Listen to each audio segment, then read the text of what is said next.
Alright, YouTube says I'm live. Am I live, everyone? Can you see me? Can you hear me? I can't hear anything, so I have a feeling my mic isn't working. But I'll wait to see what you all say. Can you hear me? Check, check, testing 1, 2, 3. Oh, cool, you guys can hear me. I don't know why I can't hear me on my end, but I don't need to hear myself, so I guess that doesn't matter, as long as you guys can hear me. Alright, cool. My webcam is working. I just, for the last 20 minutes, was trying to get my webcam to work, and it was not working, and then at the last second, I just unplugged it and plugged it back in, and it started working.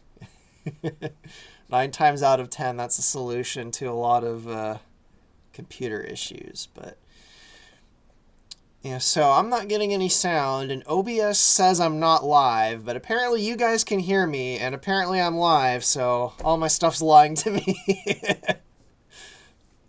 Let's get a little video in the background so it's not all static. Let's see, what video should I use? Oh, now OBS froze on me because of course it did. Come on, OBS. Why am I having technical issues today? Estelle's not even in this stream, and I'm having technical issues. I had this all set up and everything, like a animated video to play, and now it will just not play. Alright, well, I think we might be stuck with a static image of face staring at an ice cream the whole time.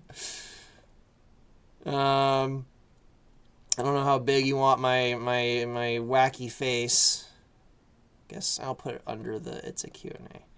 I had a little animated video set to play. I even tested it and it was working, and now it won't play the animated video in the background. I guess it's a technical issue kind of day. My wacky face. I hope you guys don't mind a little creepy Faye there staring at the ice cream set to play. I even for the whole stream tested it and it was working, and now I was gonna have a animated video with Faye in the background, but it's not working, and I don't want to. Guess it's a technical issue. OBS for 20 minutes just to get it to work. I hope you guys don't mind a little creepy Faye there staring at the ice cream set to play. I even for the whole stream tested it and it was working. There we go. Now I was gonna have I just needed to set animated video with Faye in the background, but it's not working, and I don't want to. Guess it's a technical issue. I don't know. What do you guys prefer? The little animated background? I hope you guys don't mind a little creepy Faye there staring at the ice cream. Tell me what you guys play. I even for the whole stream tested it and it was working. There we go. Now gonna have I just needed to set animated video with Faye in the background, but it's not working, and I don't want to. Is the sound still working? I'm sorry if there's technical issues. We're off to a great start. I knew there was some kind of double audio thing happening. Hang on. Hang on, guys. All right, is there double audio now, or is it good now? Is the double audio gone? The sound is normal again. Okay, yeah, I had a feeling as soon as I switched on the animated video, it was going to screw up the audio somehow, and I was right. All right. I think we got all the technical issues resolved, and it only took 3 minutes and 41 seconds. Okay, so it's all good now. The audio's been good for... Alright, cool. I got the video working. Got the audio working. Got the webcam working. How are you guys all doing today? For the last, I want to say, almost 2 weeks now, I'd seen comments here and there saying I should do a question and answer live stream. So here I am. Hopefully, all you people who asked for one in the comments are actually here. That would be unfortunate if... y'all asked for a question and answer live stream, and then I did it at a time that none of you could show up to, so I had the impression you were multiplied. No, there's only one me, at least at the moment there's only one me. It was just a technical issue. Today just seems like it's been technical issues just trying to get the stream to work. I haven't had technical issues with a live stream in a long time, actually. I've been had a pretty good run of live streams with no issues. So I was bound to run into some into Boomer Neffy hour sooner or later. Anyway, I guess I'll just hop right into the questions. This is just a Q&A stream, nice relaxed stream, nothing crazy, which works out because I'm very, very tired today. I don't know if you guys can see it in my face. I'm really tired, so this is actually a good day to just kind of sit here and relax and answer some questions. So I'll get right into the questions, and I already see one from Little Dancing Dog. Will you be doing the BS breakup of Fox and Crystal in Command that fans hate? I can't stay long. Tornadoes heading to my area.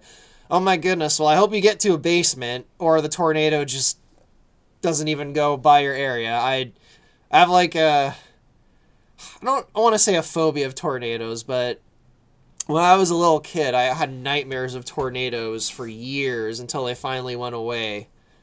I never want to live in an area with tornadoes, but as far as to your actual question, will I be doing their breakup in Command? Probably not, I want to say. Maybe, but not really, if that makes any sense. Probably not.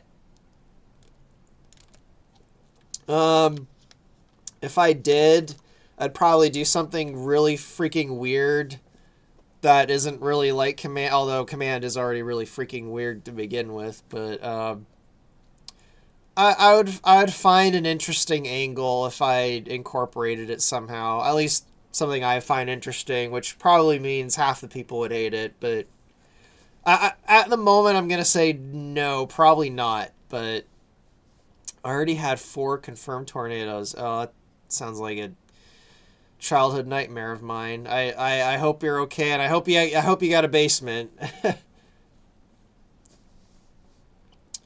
Will there be Mass Effect dialogue choices?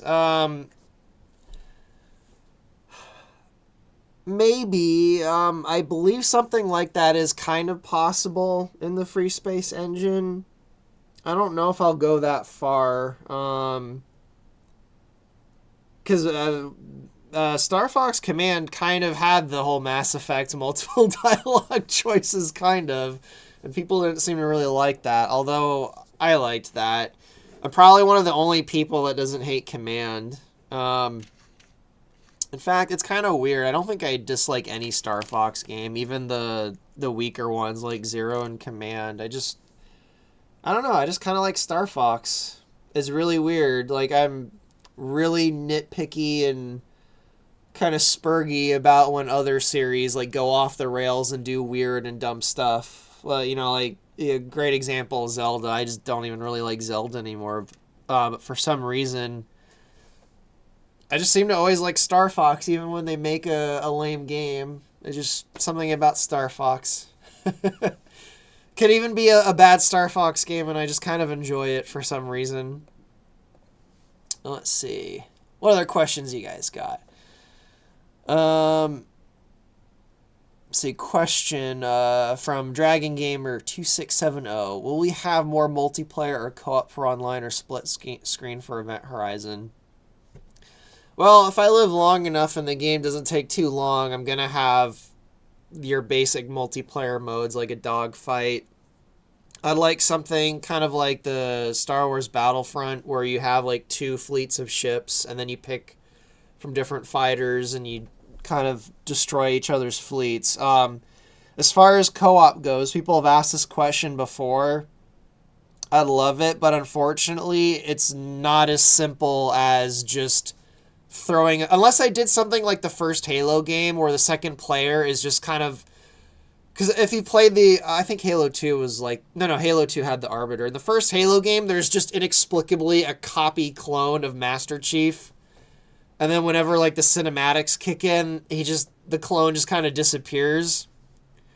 So if there ever was a co-op thing in Event Horizon, it would probably be that, where the second player is just a random weird clone of Fox. Because the it's not as simple. The way the levels are structured on a fundamental level, you can't just throw a second player in as like, you know, Falco or Crystal or whatever without breaking the entire level. With the way all the triggers and stuff work, it would have to be something like the first Halo game, which I have a feeling they ran into that same issue in the first Halo game, which is why they just inexplicably have a clone of Master Chief running around that doesn't trigger the cinematics and stuff. But so I plan on multiplayer, but I don't know if... Wow, we have 50... This is the most viewers I've had, like, in a live stream at once, and I don't even have a big name on here like Estelle or Gaffer. That's awesome.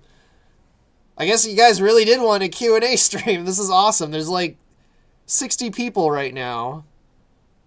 That's awesome. Anyway, hopefully that answers your multiplayer question. Actually, there's a lot of questions today. Hopefully, if I skip a question, guys, just because it's doing the thing where it keeps zooming up before I get to read them all. And if I miss a question, just kind of, I guess, post it again. All right, let's see. Where's the next question? Do humans... Fang Trigger 045 asked, do humans exist in the Star Fox universe? Well, if we're talking about the official Nintendo Star Fox universe, it seems like the answer is yes. It seems like they've been trying to shove humans into Star Fox since as far back as Star Fox 2. And then there was that Battle for Atlas game where they finally interacted with humans. Man, my voice is really drying out today. It's really dry here today. It's kind of weird because normally it's where I live, it's kind of humid this time of year, but it's like really dry out. My throat is getting really dry. But in the official Star Fox universe, I think there's humans. As far as the Event Horizon one goes, about a year or two ago, I posted a little question in my Discord. Should there be humans in Star Fox Event Horizon?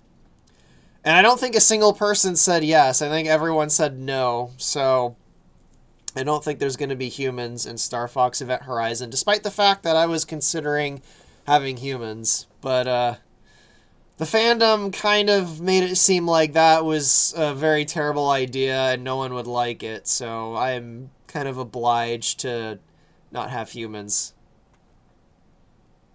But I did consider it, so hopefully that answers that question. Alright, I know there were some more questions and I already lost them. Wow, your name is very long. The person asking about, how did you get the original voice actors from Crystal and Wolf? I'm new in this fan game. In both cases, especially with Estelle, it really was just dumb luck, I think. Just, I was at the right place at the right time, and so was the other people that were involved. But I guess I'll tell the little story since you're new. I've told the story before, but for years, since I want to say 2015, I had been trying to get in contact with Estelle, just for years. I had found people that were in contact with her and had connections with her, and I tried to get in contact with her through them, and it just kept never working out. And then in 2022, I had a connection with someone who was in contact with her, and I'm like, please, can you get me in contact with her, pretty please? And they were like, sure, all right. And a month later, I hear back from them, and they told me, I'm sorry, but I kind of burned my bridge and lost my contact with Estelle, and I'm just kind of, at this point, I'm just kind of devastated, and I just kind of resigned. I just kind of accepted the fact that I guess I'm just never going to get in contact with Estelle, and she's never going to voice Crystal in Event Horizon. I gave up, like, completely. I just honestly mentally gave up.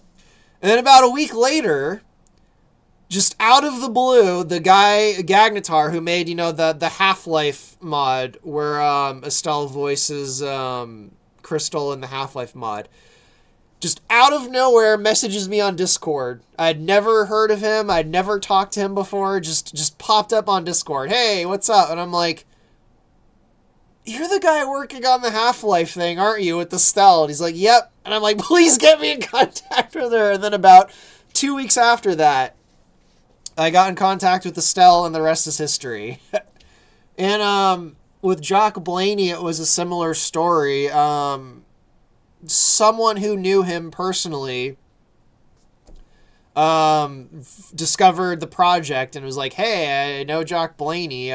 This isn't actually how it happened, but he told Jock Blaney about it, and then Jock Blaney submitted lines on Casting Call Club, and I didn't realize at first it was him, and I'm listening to this, and I'm like, is this the guy who voiced Wolf, or just like a really good imitator? And then I found out from our mutual connection that, no, this is Jock Blaney, and I'm like, oh my goodness. So, in both cases, it really was just kind of luck. It wasn't really anything I actively did. It just, other than being at the right place at the right time. Anyway, I need to sneeze really bad. Hang on just a second. And of course, now it's not coming out. Alright, I guess I don't need to sneeze. Alright, what other questions? Twiki Mitch 1 asked, what inspired you initially to expand the story into something more epic and mature in scope? Did it come from Assault or something else entirely? I would say there's probably two different things that kind of convinced me to do that, because originally if you go back to this project when I started it, it was much smaller in scale. It was basically just a sequel to Command, where it was only about events after Command. But then Star Fox Zero came out, and it was kind of a reboot of Star Fox 64. And a lot of people didn't seem to like it, and I thought it was kind of a weird reboot too, or I don't know if... I don't know how to describe it. I don't think Star Fox Zero is really that terrible. It's just kind of a game no one really wanted, myself included. But anyway, point is they rebooted Star Fox. And then that kind of planted the idea of just kind of redoing 64 and the other games. That planted the idea in my head. But so time goes on, and I'm also working on my Zelda project at the time, which was an attempt to connect all the different Zelda games together into kind of like a single cohesive narrative. So that kind of also planted the idea in my head of doing something like that with Star Fox. And then I actually think it was when I started to discover all of the stuff from the original Dinosaur Planet game that was kind of cut from the game. This is long before the ROM of it leaked. This is like 2016, somewhere around there. There was just all this really interesting stuff from the original Dinosaur Planet game, like rumors about it and leaks and things. There's this website called Rare Thief that had like a leaked document about all the stuff that was going to be in the Dinosaur Planet game. A lot of it that ended up being true. And I'm just like, this is like really interesting stuff that should have been in Star Fox. And I actually think that's really what kind of convinced me to go back and try and redo Adventures to include a lot of that stuff in it. And then that kind of just bled into the other Star Fox games like 64 and Assault. And eventually I'm just like, screw it. I'm just going to redo all the Star Fox games into like one big Star Fox game like I did with my Zelda thing. So I think that's kind of the trail of events that led to that. Let's see. Dark Blades. I guess this isn't really a question. I imagine Estelle being like, you're making a Star Fox fan game and Crystal's in it. I'll take the role. Yeah, it didn't quite go like that. It was... basically, I got into contact with her. I messaged her on Discord, and at first it was like super duper formal for about 10 to 15 minutes. And then I showed her the Sector X video. The Sector X video, from Event Horizon. This is before there's any voiceovers, and I'm in a call with her, and she's like reading out the title verbatim, and she's just like, oh my goodness, this is this is like crazy. And then she saw the video and was like, yeah, I want to be part of this. So it was kind of just like instantly, so as soon as she saw all the footage and everything in motion, she's like, yeah, I want to be part of this. And as they say, the rest is history. Let's see. Violet did, I'm probably going to completely butcher your name. I'm sorry. Violetto Dido Appiaggio? Did I pronounce that right? Question, have you considered getting any translations or other language dubs for Event Horizon? If anyone's willing to do that, be my guest. Unfortunately, the only language I really know is English. I know a little bit of French and a little bit of Spanish, but that's about it. I know a little bit of Latin, but I can't speak any of those languages fluently. Actually, I actually know more than a little bit of Latin, but I can't really speak them fluently. And even if I could, I personally just don't have time to do that. So that'll depend on others who want to localize or translate the game into other languages. I'm not opposed to it at all, but I won't be the one to do it. Let's see. Blasius says, I still think it wasn't a bad reboot. It's just it was another reboot, and it was chained to the god-awful Wii U gimmicks. Yeah, I've said this before. The problem with Zero is it was... There's a lot of the problems with that game. The Wii U control thing is really freaking weird. That it could have done without that. But a lot of its problems actually are kind of tied to when it came out.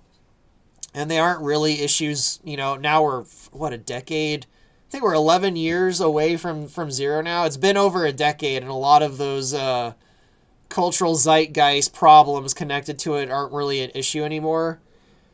Basically, it was a game no one asked for. For years and years and years, everyone had been asking for a game like Star Fox 64. And what people meant was a direct chronological sequel that plays like 64, that has the same gameplay, with just maybe a new story, maybe some new characters, and a few new abilities, things like that. That's what fans wanted, and it seems like how that was interpreted by the people working on Zero is, oh, they just want 64 again. 64, like, just the game itself, but slightly different, so we'll just reboot it with a few different levels. We'll change the story around, and I don't think anyone wanted that.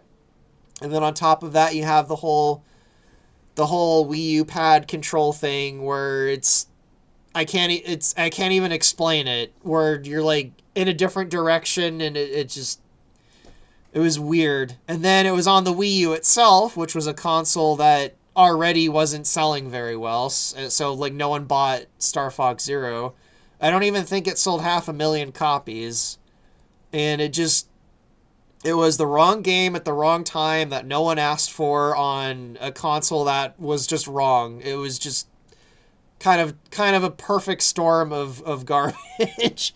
But now that we're 10 years removed from it, and the Wii U is long gone and long dead, and Star Fox is kind of dead, it's a little easier to go back and play Zero and not be bogged down by all of that all of the bullshit surrounding it, other than the controls. But I think in a vacuum, Zero's not a horrible game. It's just it just unfortunately is not what people wanted. And I remember at the time being like, my very first thought when I saw the trailer for it was, wow, they overly literally interpreted what fans were asking for. And I'm like, how autistic can you get? Like, as far as like interpreting what people have been asking for years. That's kind of my very first thought when I saw the trailer for it like 12 years ago, whenever that was. Let's see. Long Raider asks, laser upgrades were a fun game element from the Star Fox games. Are you going to include weapon upgrade items in Event Horizon? Yeah, I would. I want to include the little L power up with the 2 green spikes, and when you get it, it basically superpowers your weapons. I've discussed that with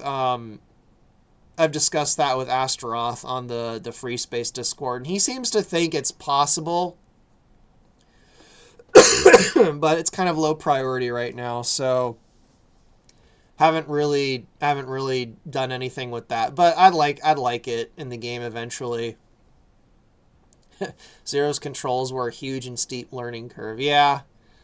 They as a control scheme, it doesn't even feel like it was well designed. It doesn't, because there's some games, I would even argue Command is kind of like this. There's some games that have a weird control scheme, but there's kind of a logic to them, and once you kind of figure it out, it kind of just like clicks.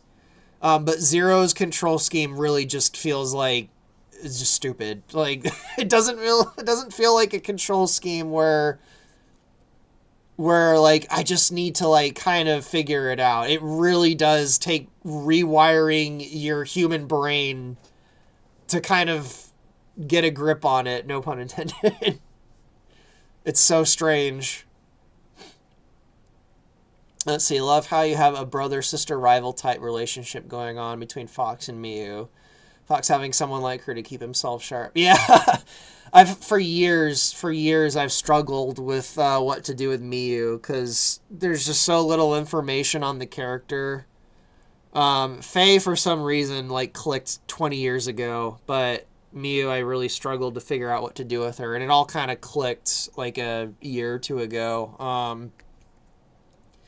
But there's an interesting little detail about Miyu from Star Fox 2 that I actually only recently discovered not too long ago, but apparently, I don't know if this was actually in the game itself or it's in the manual or something, but there's that little detail that apparently Miyu is actually supposed to be Fox's love interest in that game, which kind of broke my brain when I found that out. So that's a weird little detail from Star Fox 2 I didn't know until very recently. And I think Dylan Cuthbert even confirmed that. So take of that what you will. See, Nintendo has repeatedly shown that they never understood what people like about and want from Star Fox. They just see that people didn't like a product and they think they don't like Star Fox. It's hard to tell what exactly the people in charge of doing the Star Fox stuff, what's going on in their minds. All I do know is people who have worked on Star Fox, voice actors and other people that I'll keep some names hush hush, but I've been in contact with several people who've worked on various Star Fox games. They all want to still work on them, and when you talk to them, it seems like they understand what people want. So it really does seem like it's a top-down problem. It's kind of a meme at this point, but in Star Fox Zero's case, it probably was Miyamoto and his decision making. Because when you hear interviews of the other people at Platinum that worked on Zero, it seems like they had completely different ideas and they were kind of forced to change it. So it really does seem like it might be a top-down problem. It might be a director with specific ideas kind of imposing them onto the project. I don't know for certain, though, because I haven't spoken with Miyamoto. I'll say that. I've not had the chance to connect with Miyamoto through my connections. I'll say that much. But there are people who've worked on Star Fox that I think they know what fans want, and if they were given the opportunity, they probably could have made a decent Star Fox game. Unfortunately, a lot of them don't work at Nintendo anymore, so even if they were given the... well, again, I don't want to say names, but one of them is working on a game that's basically, legally distinct Star Fox, so we'll see. Yeah, I'm not 100% sure what to say with that, but it's really weird. I know people will disagree with me, but I think Nintendo's mismanaged a lot of their different IPs, especially like Zelda. But it seems like Star Fox is the only one people agree with me on as far as like mismanagement. But yeah, they've mismanaged Star Fox since. As much as I like Adventures, I even think Adventures was a bizarre mismanagement decision that just, it lucked out for them. We lucked out with Crystal and a bunch of other cool stuff, but when you really think about it, Adventure should have never happened. It should have been Dinosaur Planet. It should have been its own series.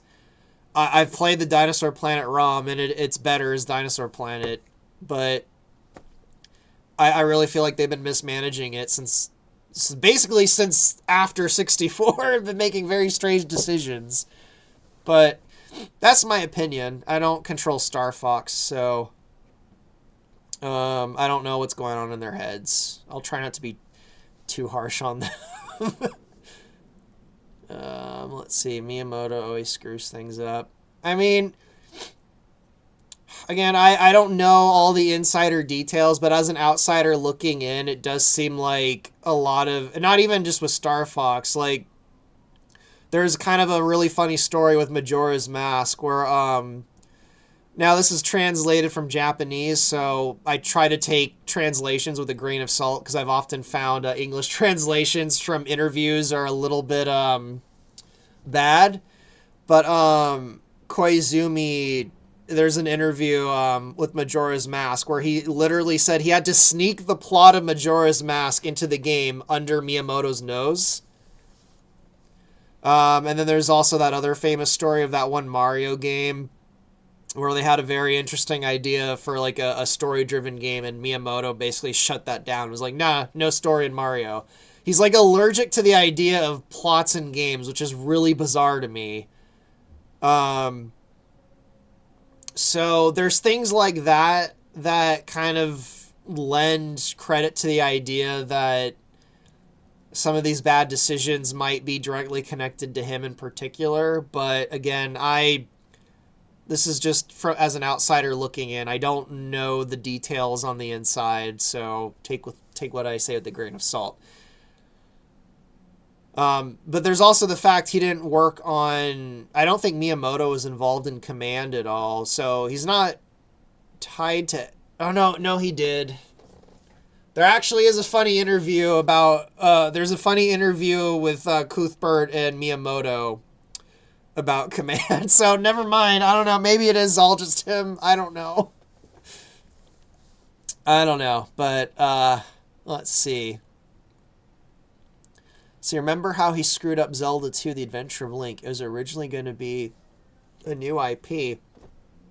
I actually didn't know that. I did not know that Zelda 2 was a different IP. I know that the second Mario game was. I actually didn't know this. I'm kind of baffled I didn't know this. Let me look this up really quick. Zelda 2 was originally a new IP. This is news to me. All right, well, just a very quick Google search isn't giving me any answers, so it looks like I'm going to have to actually do research to find... I've never heard of that. I've never heard that Zelda 2 is originally a different game. That would explain so many things if that is the case. I'm one of those weirdos that actually likes Zelda 2 more than the original one, though, so... I feel like Zelda 2 actually is a very interesting game, and I think it's actually better than the original Zelda game. But I didn't know that it was originally a different game. So yeah, remember the old days of the CDI system? Zelda and Mario were hilarious. I probably sound like a total hipster in the stream saying, oh, I kind of like Command and Zero. Oh, I like Zelda 2. And now I'm going to say, oh, I kind of like the Zelda CDI games, actually. I kind of like them a little bit. But I would agree that, yes, the whole CDI fiasco was definitely a case of mismanagement.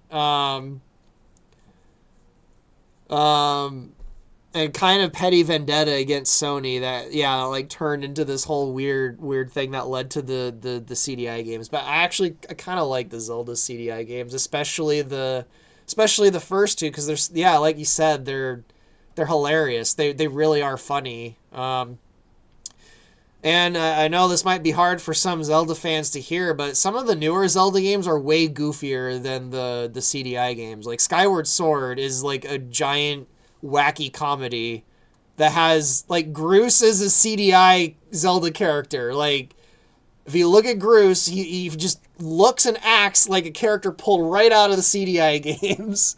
So in retrospect, the CDI games have kind of aged a little bit gracefully despite their problems. But I kind of like the Zelda CDI games, especially the first two. They're really goofy. They're very funny, and they're kind of fun to. I mean, the controls are kind of shit, but they're kind of fun to play through. Just because of how weird they are. Let's see. Repost. Sorry I missed your question the first time. Shadow Novus. How much of a blueprint do you have from Star Fox 2 that you're using for this arc story? Is there much to work with, or are you winging it? I would say that there's enough of like a skeleton of a setup in Star Fox 2 to use for like the whole through line. The main through line that I'm using is in Star Fox 2, one of the main gameplay things is there's these missiles that are being launched towards Corneria that you have to stop. So a lot of the Star Fox 2 plot is going to revolve around basically intergalactic missiles being fired at each other. That's kind of going to be the linchpin of the whole of everything going on is these interplanetary missiles that have been launched and trying to find out who done it. Basically, okay, a little bit of spoilers, I guess, but I don't think it's spoiling everything. It's just kind of what the Star Fox team finds out after like the first several levels. Basically, interplanetary missiles were launched at Corneria, and it seems like it was the Thosan government that orchestrated and launched these missiles at Corneria. So Corneria retaliates, and the Thosan government insists, no, we didn't launch these missiles. But all the evidence really is pointing to them launching the missiles. And then they launch missiles for real at Corneria. So there's all of this weird, shady stuff going on with launching interplanetary missiles and stuff. And that idea kind of came from Star Fox 2. Other things from Star Fox 2, the fourth member of, or is it third member? It's the fourth member of Starwolf that was in that game, the little lemur guy. He's gonna show up. Obviously the Walker, the original, the prototype working title of Star Fox, the Star Fox 2 campaign was the Walker Wars. The walkers are going to be, like, ground combat with walkers are going to kind of be, quite a few of the levels are going to involve the walker mechs. So that's being kind of brought over from Star Fox 2. What else? The Astropolis is going to show up. The Astropolis is kind of like this giant mobile, like, base thing. That thing was in Star Fox 2. That's going to be a really important, MacGuffin kind of detail for the Star Fox 2 campaign. What else? Probably other things that I can't think of off the top of my head. So I would say there's actually a lot of things from Star Fox 2 that are gonna kind of be spread throughout the whole thing. Anyway, let's see. I know there was more questions, but YouTube's doing the thing where the chat jumps to the bottom. Blazieth says, the CDI games have gotten appreciation because their goofiness is appreciated in the so bad it's good sort of way over time. The kind of appreciation that horrifies Nintendo. Yeah, I guess, yeah, kind of like Star Fox Zero, now that the CDI Zelda games are kind of in the distant past, the kind of cultural baggage is kind of faded away. Because at the time the CDI games came out, Zelda wasn't really like a goofy kind of... Zelda wasn't goofy. I'll put it... I mean, it was a little bit, but it really wasn't like a comedic, wacky series. But, like I said a little bit ago, I think the Zelda... Like, the canon Zelda series that Nintendo themselves has made has become progressively more goofy over time. Like, kind of peaking with Skyward Sword in particular, and I feel like because of that, it's made the CDI games a little easier to stomach in retrospect. Because like I said, Groose feels like a Zelda CDI character ripped out of those old games. Like, just look at his face. Look at like the way he moves, the way he acts. Like, he's totally a Zelda CDI character, and I think stuff like that has, in retrospect, made the CDI games a little easier to kind of appreciate for their goofiness. I would say the third one though isn't nearly as goofy as the first two. The one where you play as Zelda, that one's just kind of, that one just has a few technical problems, and obviously like it feels the live action the FMV cutscene at the beginning feels kind of cheap, but you know they didn't have much of a budget. But all of the sprites, they're all claymation sprites, and they're actually really freaking impressive. A few years ago, someone actually found all the little clay figures for all the enemies from that game in some warehouse somewhere, and they took like high resolution pictures of them, and it's really phenomenal work. Like the third Zelda CDI game is actually pretty cool. Its main problem is technical. Like the loading screens are like every time you go from one screen to the next, it takes forever to load, and it's just kind of got like clunky controls and stuff. But I would say if they remade that third one and like fixed a lot of its technical problems, it'd be a pretty decent kind of like just I guess what's the word I want to use? Spin-off? Just a pretty decent spin-off Zelda game. But they're never going to remake it because yeah, Nintendo kind of wants to bury the CDI stuff. Although I heard a rumor, I don't know if it's true, but apparently Nintendo's re-releasing a bunch of their Virtual Boy stuff right now. So I know for years they wanted to bury the Virtual Boy, so who knows? Things are a little weird with Nintendo right now. Let's see. J Thomas 6132 says, I would have to politely disagree about your take on Skyward Sword because it serves as an origin of how the Master Sword is forged and how the Kingdom of Hyrule is founded. I mean, I agree with you. That's what the game is about. The game talks about where the Master Sword came from, and it's kind of implied at the end of the game that Link and Zelda go on to create the land of Hyrule when they go down the surface at the end. But I don't know. I don't think I disputed that. I'm actually not sure what exactly you're disagreeing with. All I was saying is that the tone of Skyward Sword is kind of goofy. It's a lot more lighthearted. Like even Girahim, the villain, he's like really flamboyant and wacky and funny and goofy. Like the whole game has a very kind of like almost comedic kind of tone to it, especially with characters like Groose. That one clown guy on the island, like what was his name? It's been so long since I played Skyward Sword. I was just saying that Skyward Sword has a very kind of lighthearted, almost comedic tone to it, whereas a lot of older Zelda games, like Majora's Mask, is fucking terrifying.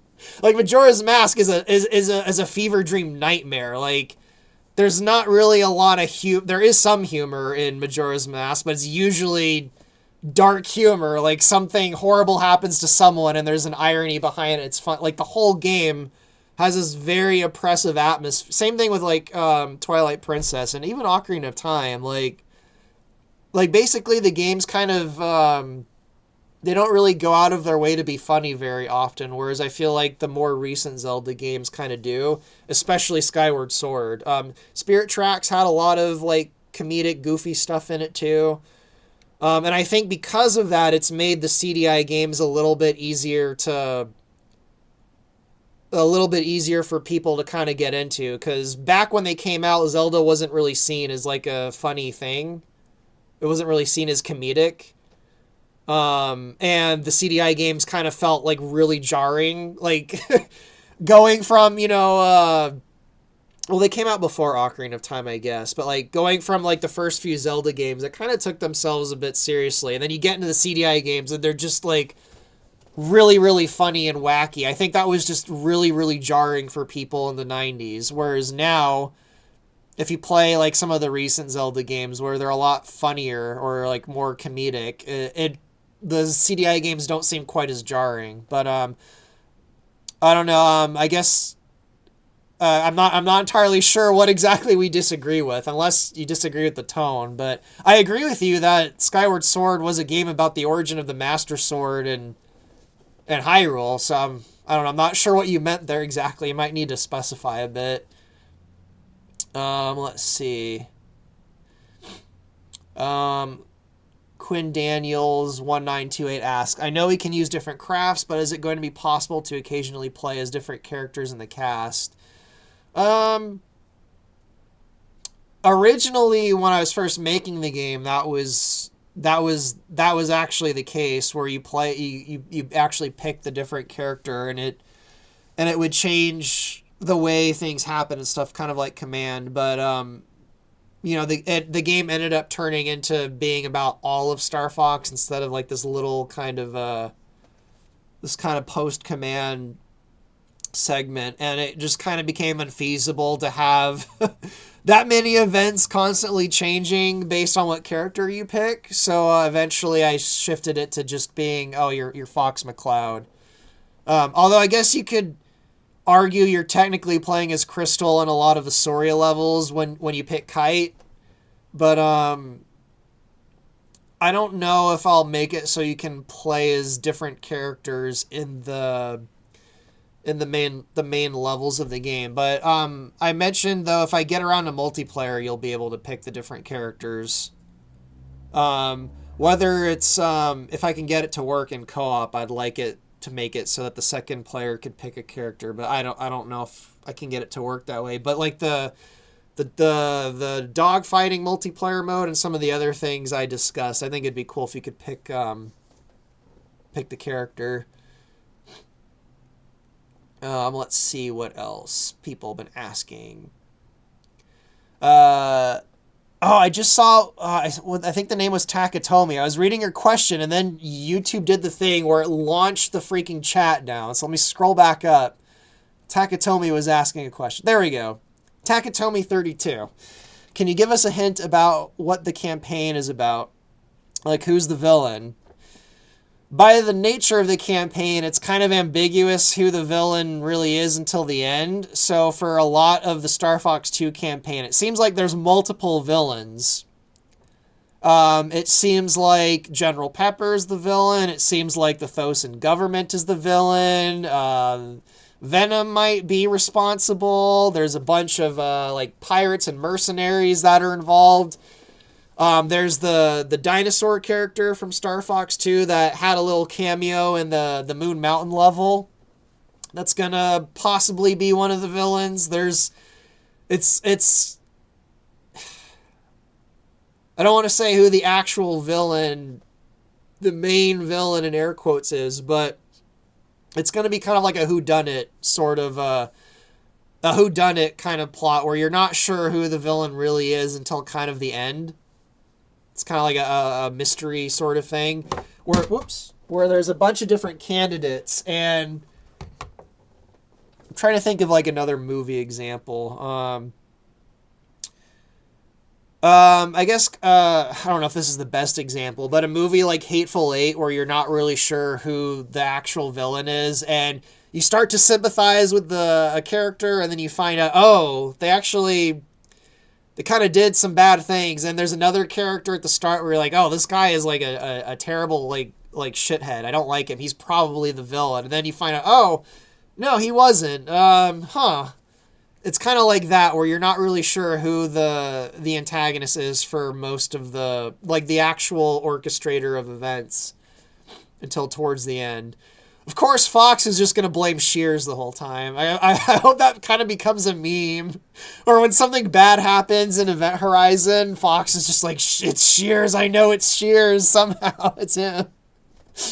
So I don't know if I answered your question in a satisfying way, but hopefully that answers your question about who the villain is. Let's see. Nathaniel Peterson 275 asks, in your opinion, what do or will Crystal and Mia think of each other?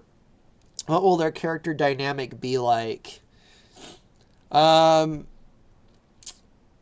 feel like that probably needs some time to play out. Like right now, the dynamic between Crystal and Faye, I think, it's pretty obvious. They're gonna be very friendly with each other and kind of complement each other. But Miu's kind of like now Crystal's a telepath, so she'll probably be able to pick up on all of this stuff. Like I know someone noticed, and I was really proud of them. Someone noticed in the cinematic when Crystal meets Faye. Faye's hiding stuff, and Crystal's picking up on it because of her telepathy. There's a few things Faye says that actually gives away quite a lot in that little meeting between Faye and Crystal, and someone picked up on that, and I was really happy because no one else seems to have picked up on it. But Faye's actually hiding a lot based on some of the things that she says, and Crystal knows something's going on there. So, and obviously there's stuff going on with Miu too, so Crystal will probably pick up on that with their telepathy. But Miu very much like keeps to herself and is kind of secretive and she's not very social.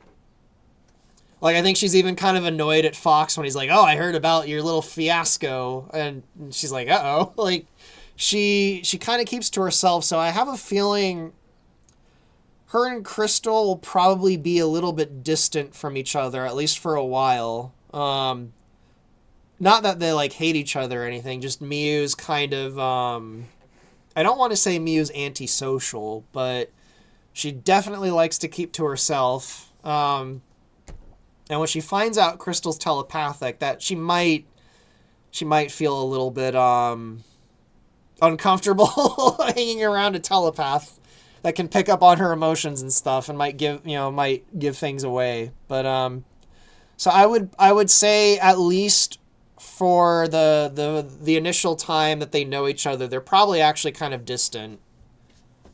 Not like antagonistic or anything, but kind of like they just don't really know each other, and Crystal probably senses that Miu is hiding stuff, and they're I don't know, something like that.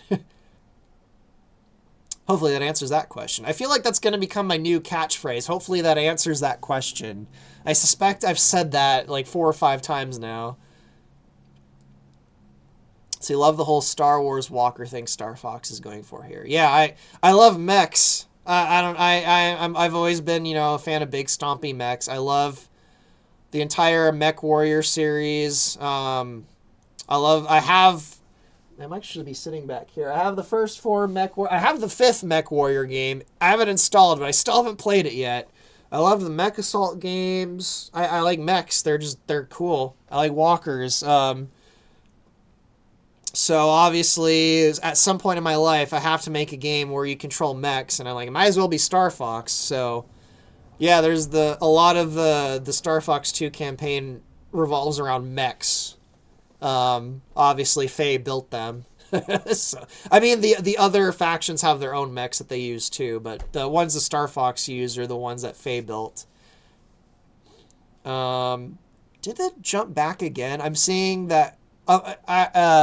Takatomi32, you might have just asked the question twice, but I'm seeing that question again, asking about the villain, but I think it just jumped backwards again. Okay, here we go. Cool. Little Dancing Dog. Question, did you know in Adventures in Japan, a cheat token 4 has a message about Fox and Crystal? You were meant to be together. It was your destiny. Oh yeah, I knew about that, but also I don't think that's a question, but yeah, I knew about that. I see a few retracted messages. Let's see, walkers were in Star Fox 2. Yes, they were. And they were in Star Fox 0, although they were really weird in 0. They looked kind of weird in 0. I don't really like the whole the chicken kind of aesthetic that the walker has in 0. It's a little weird for me, but the chicken walker is going to show up in Event Horizon at some point, though.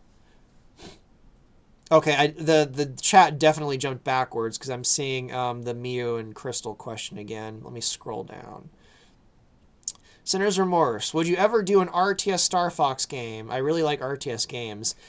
Funny that you mentioned that. Event Horizon started out as an RTS game. In fact, if you go really far back in my YouTube channel, you'll see footage of it. I just called it Star Fox RTS. So actually, Event Horizon started out as an RTS. Well, I guess if you want to be really technical, it started out as a first-person shooter, but it was an RTS for a while there.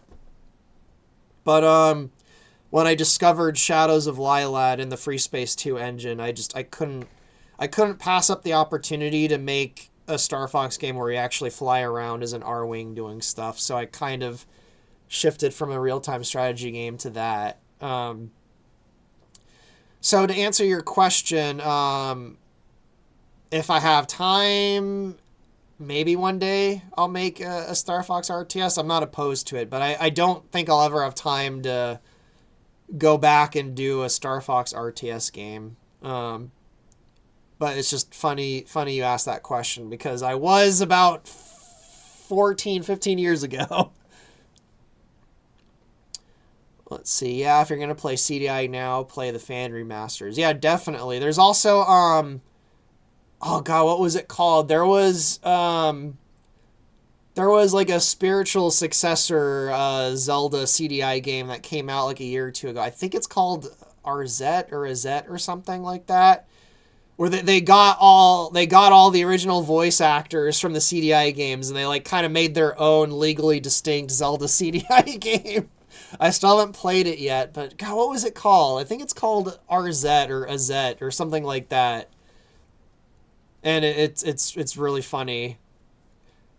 Or like they fixed a lot of the technical problems in those CDI games, but they still like made it kind of goofy and crappy like the CDI games. Let's see. AJ Thomas asks, first off, I enjoy all of your Event Horizon videos and looking forward to seeing more of it. And second, what are your thoughts on Nintendo High Fan web series made by Foozle? I'll have to look up that. I've not heard of Nintendo High Fan web series or Foozle. So is that like a Star Fox comic thing or something? Thank you for liking Event Horizon, but I can't answer the second question because I don't know what that is. I'll have to look that up. See, Dark Blades 9001. I think some of the Zelda games are better as serious, but still enjoyable. The Toon Zelda games are best to be goofy. Yeah, I mean, everyone's got their preferences. Some people actually prefer, like, a lot of people love Wind Waker. And yeah, Wind Waker actually kind of is somewhere in the middle, at least in my opinion. Despite the fact that it looks like a cartoon, it kind of stays grounded. I mean, it has a lot of funny stuff in it. But my comment was less about whether like a goofy Zelda game is good or bad, and it was more so when the CDI games came out in the 90s, the perception of Zelda wasn't goofy, and so they felt very jarring when they came out. They felt like, wow, this is like it's the same thing with the Zelda cartoon from was it from 89? Princess cartoon. It's a great cartoon. I love that cartoon. That version of Link is really funny, but when that cartoon came out in the late 80s, it was really jarring because people had played the first two Zelda games at that point, and in their minds they didn't see Link as like a goofy surfer dude bro. Like, that just wasn't the perception of Zelda. Whereas now like that kind of perception of Zelda is like that perception just doesn't exist anymore because there's been so many goofy Zelda games that the CDI games don't seem as jarring. That's what I was trying to say earlier. Like, you know, there's people that love Skyward Sword. Spirit Tracks, I think, is a pretty comedic game. I know there's people that love that game. So that's what I was saying as to why people seem to like the CDI games more now versus when they first came out. When you saw, you know, great, I can't wait to bomb some Dodongos. Like, that was like That was like, you know, people first get experiencing Jar Jar Binks in 1999. It's just like, it's whiplash. It's too much. You got to get used to that.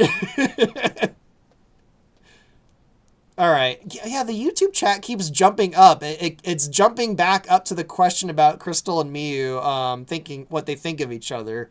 I really hate that. If anyone knows of a way to make it so that the YouTube chat doesn't keep jumping down to the bottom automatically, please let me know. It's getting really annoying. Like, I'm keeping the chat on the question I'm on, and then every 5 minutes it's just boom, it jumps to the bottom. And it's so annoying. Arzette, Jewel of Fairmore. That was it. That's the game that got the actors from the CDI game. That's it. Let's see. Question. Do you have plans on showing pictures of the creatures you guys made, like the Todoras, Eagles, Goras, and such? Well, if you go into the simulator option and then you go to the tech room, once you beat that level, it unlocks all the different creatures and stuff in there, and you can see like the 3D render of them rotating. Unless you meant like actual 2D concept art. For some of the stuff that already existed, I don't really have concept art for. Like I don't have concept art of the Todora because they already existed in 64, and I just used those as a reference for when I made the Todora. But if you just mean like 3D renders of them, you can look at that in the simulator room. In fact, you don't even have to beat the level. I think if you hit Control-Shift, is it Control-Shift-S, it'll unlock every single thing in the game that you can look at. I think it's Control-Shift-S. I could be wrong, but hopefully that answers that question. Let's see.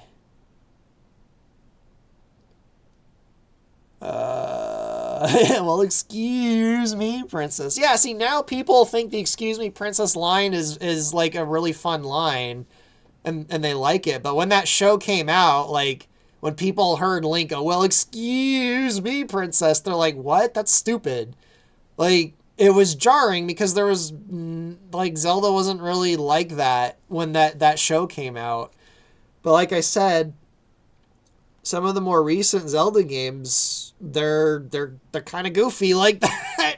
And I think it makes it easier to go back to like that cartoon in the CDI games. I'm telling you, Groose looks and acts like a character ripped straight out of the CDI games. It's kind of funny. I actually think I caught up, or did it skip the questions again? Darkblade says, I can't wait for the moment where Crystal meets Starwolf and calls him a wanker. Yeah. in the little video where I announced Jock Blaney was part of the project, I have that line when Crystal calls him a wanker. That was actually Estelle's idea. Let's see, Blazieth says, I definitely feel like Faye is going to be a vehicle for introducing the Star Fox 2 walker. She's already introduced it in the level I released the other day. She mentions to Slippy that she found a way to use the G diffuser to make a mech. She's like, oh, I heard you made a tank with Arwing parts. I made an entire mech. So it's already been set up that she's made the walker in the first level there. Let's see what other questions are there. The Mark 1 Arwing, what can you tell us about it?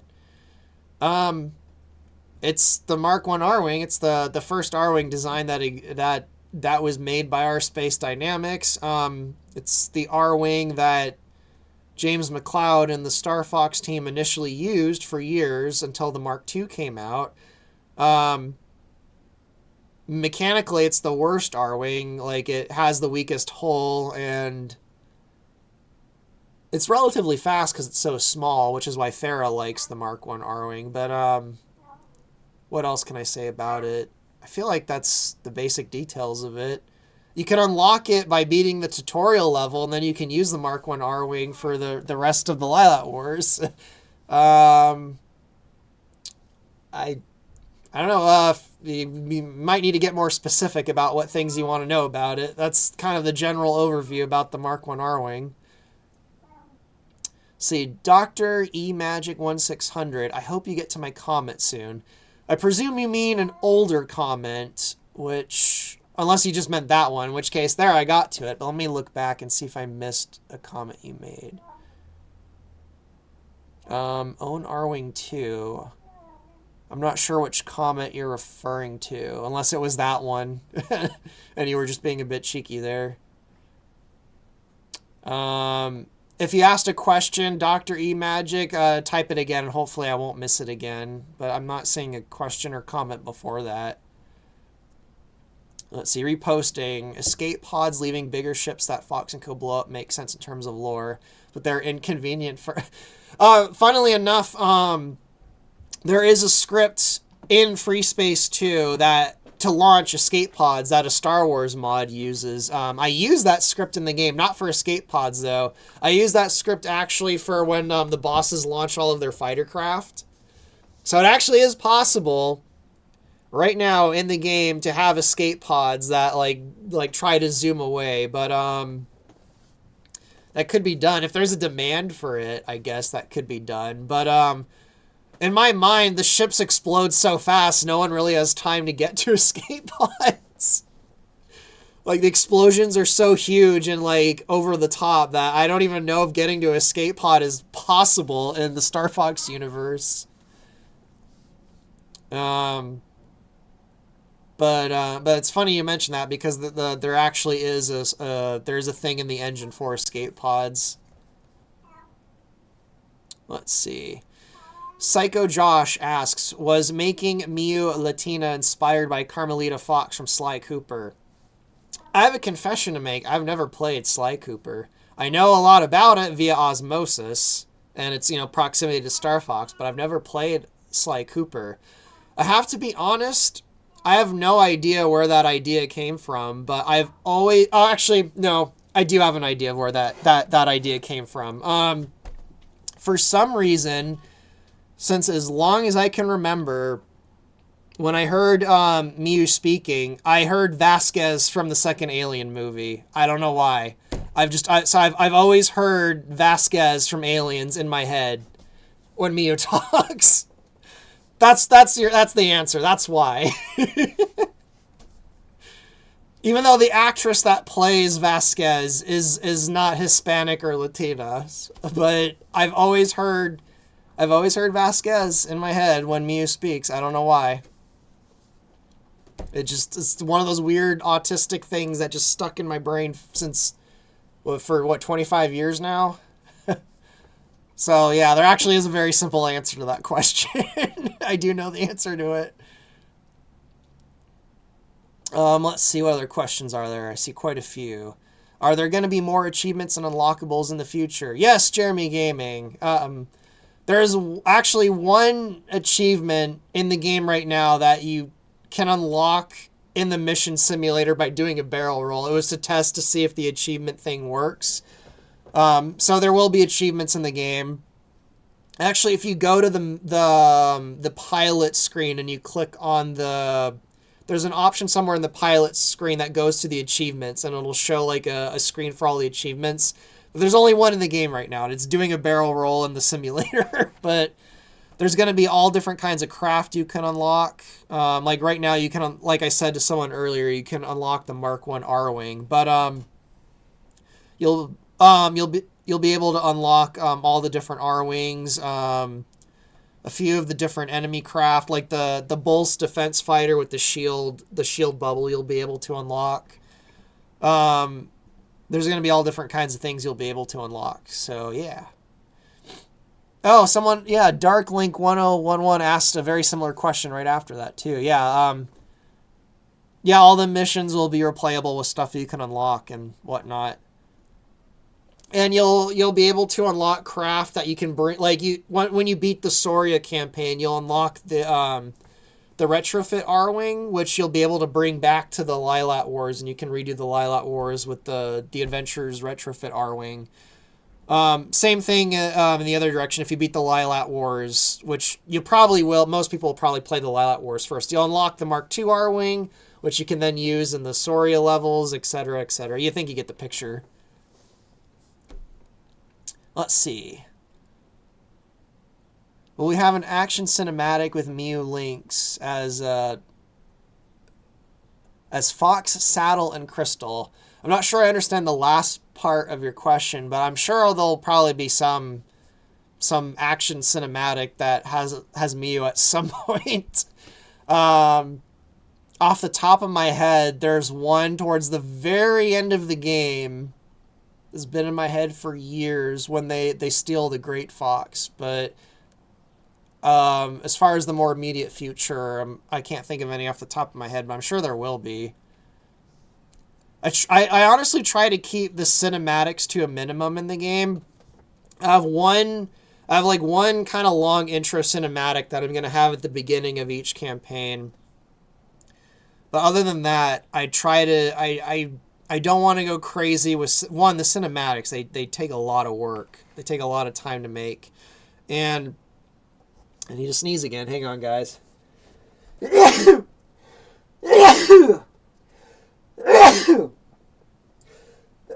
Oh my goodness. Ooh, sorry about that. What was I saying?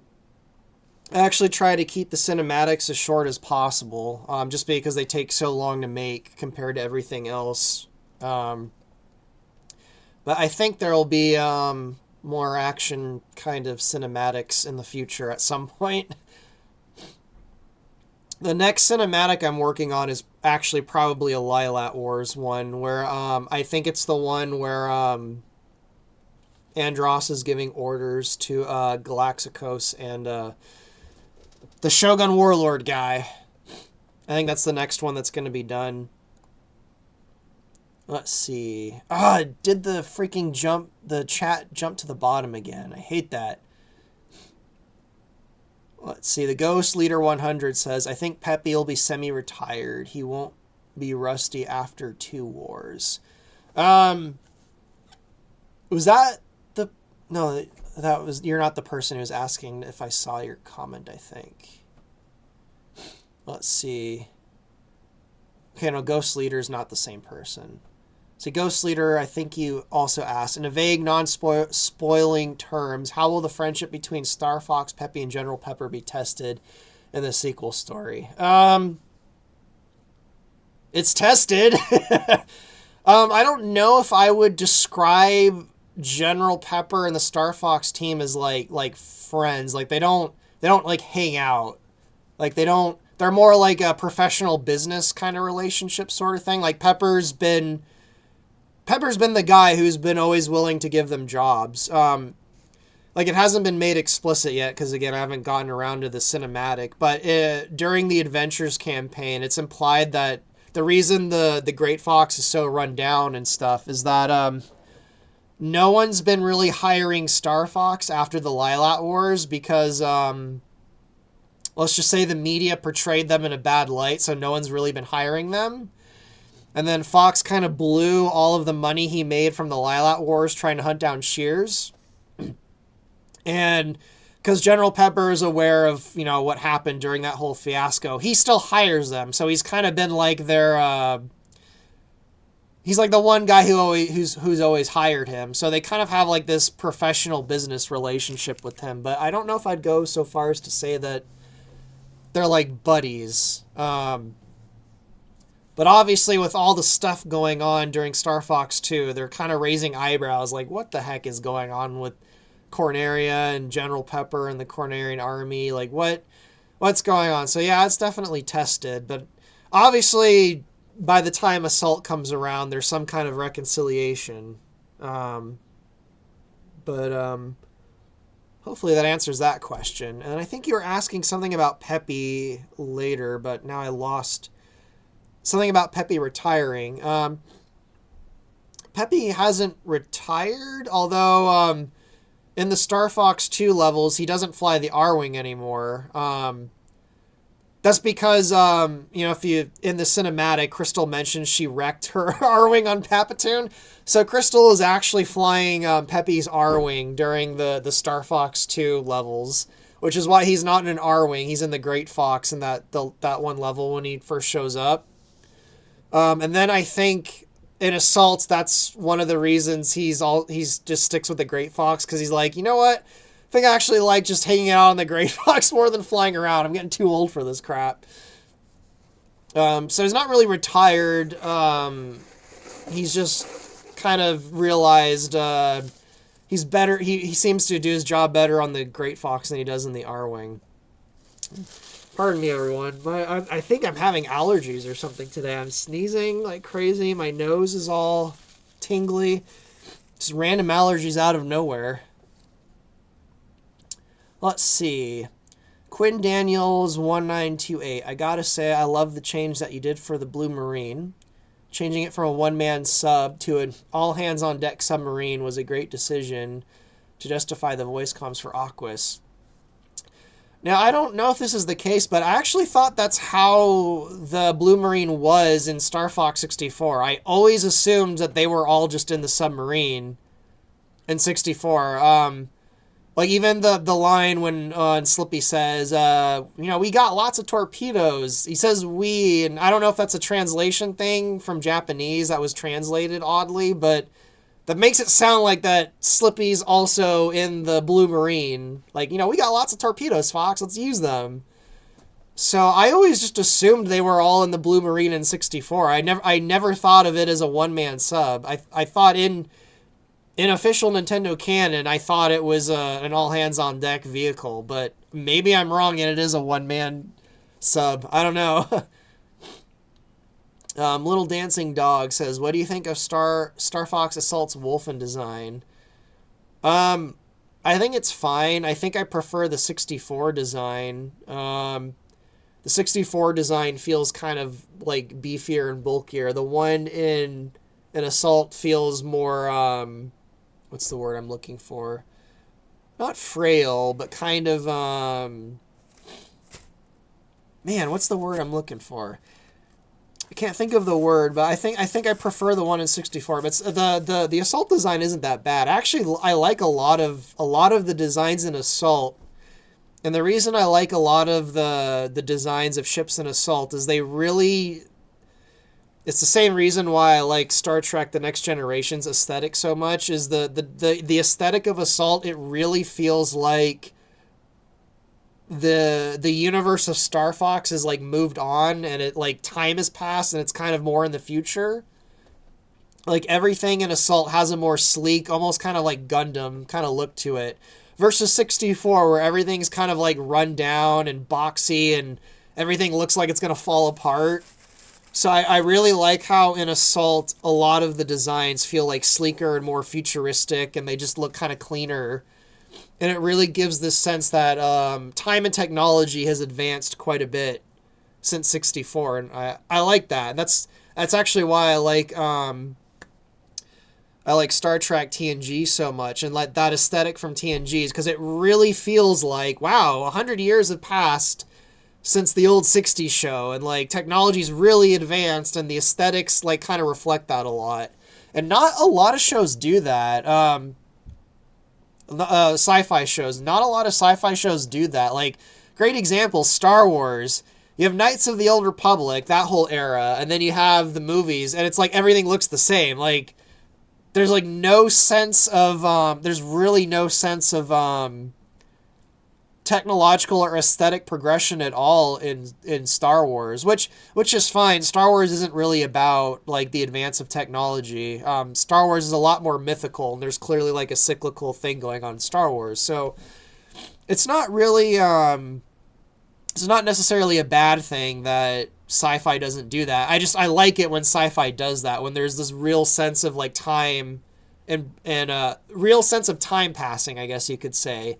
And change in aesthetics like that can really help give that impression that time has passed. Anyway, let's. I feel like I answered that. All of that was a tangent from a question asking about the Wolfen, I think. Let's see what other questions. Oh, Dr. E Magic. I think you were the person asking if I'd seen your question. So I wonder, can I see a video of Crystal's full meditation? Well, Estelle's made a bunch of Crystal meditation videos. If you're a mid-tier patron, you get access to most of them. If you're a high-tier patron, you get access to all of them. And then if you contact Estelle on Twitter, you can ask her for individual meditations. I think she sells them for like only a few dollars. I don't remember what price she charges, but she sells the meditation videos. So those are several different ways you can get the meditation videos that she's done of Crystal. Let's see, Sinner's Remorse. Hey, I got another question. Do you have any plans to allow us to commit any war crimes in Star Fox? Why would you want to do that? Why would you want to commit war crimes? I mean, technically in Star Fox 64, you're committing tons of war crimes by, like, massacring the Venom fleet. And they're committing, like, it's war. Like, you're all shooting at each other and blowing each other up. And there's all this collateral damage. Like, I feel like there already is war crimes happening in the canon Star Fox games. So, I presume by war crimes you mean, hey, can I blow up civilian targets? And you technically can in the first Star Fox 2 level, and, you know, when the civilian ships are escaping, it'll actually highlight them. It'll say civilian, but you're not supposed to. You really shouldn't. No one should want to do that in a game. Let me phrase it this way. You'll never be encouraged to commit war crimes. And if they are incident or the player really going out of their way to be an evil scumbag. Oh, my goodness.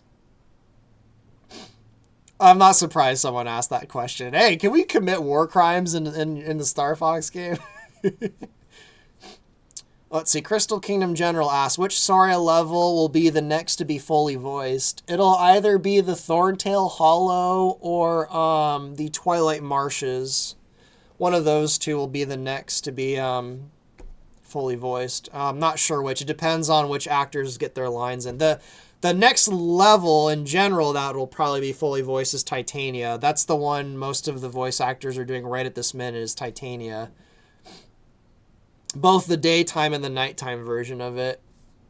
Yeah, as far as the levels being voiced, I've given instructions to the voice actors, but it really depends on which voice actors finish their lines when, because their schedules they're spread all over the world. They're all in different time zones. They all have their own schedules. So with the voice actors, it's really hard to predict which level's next, because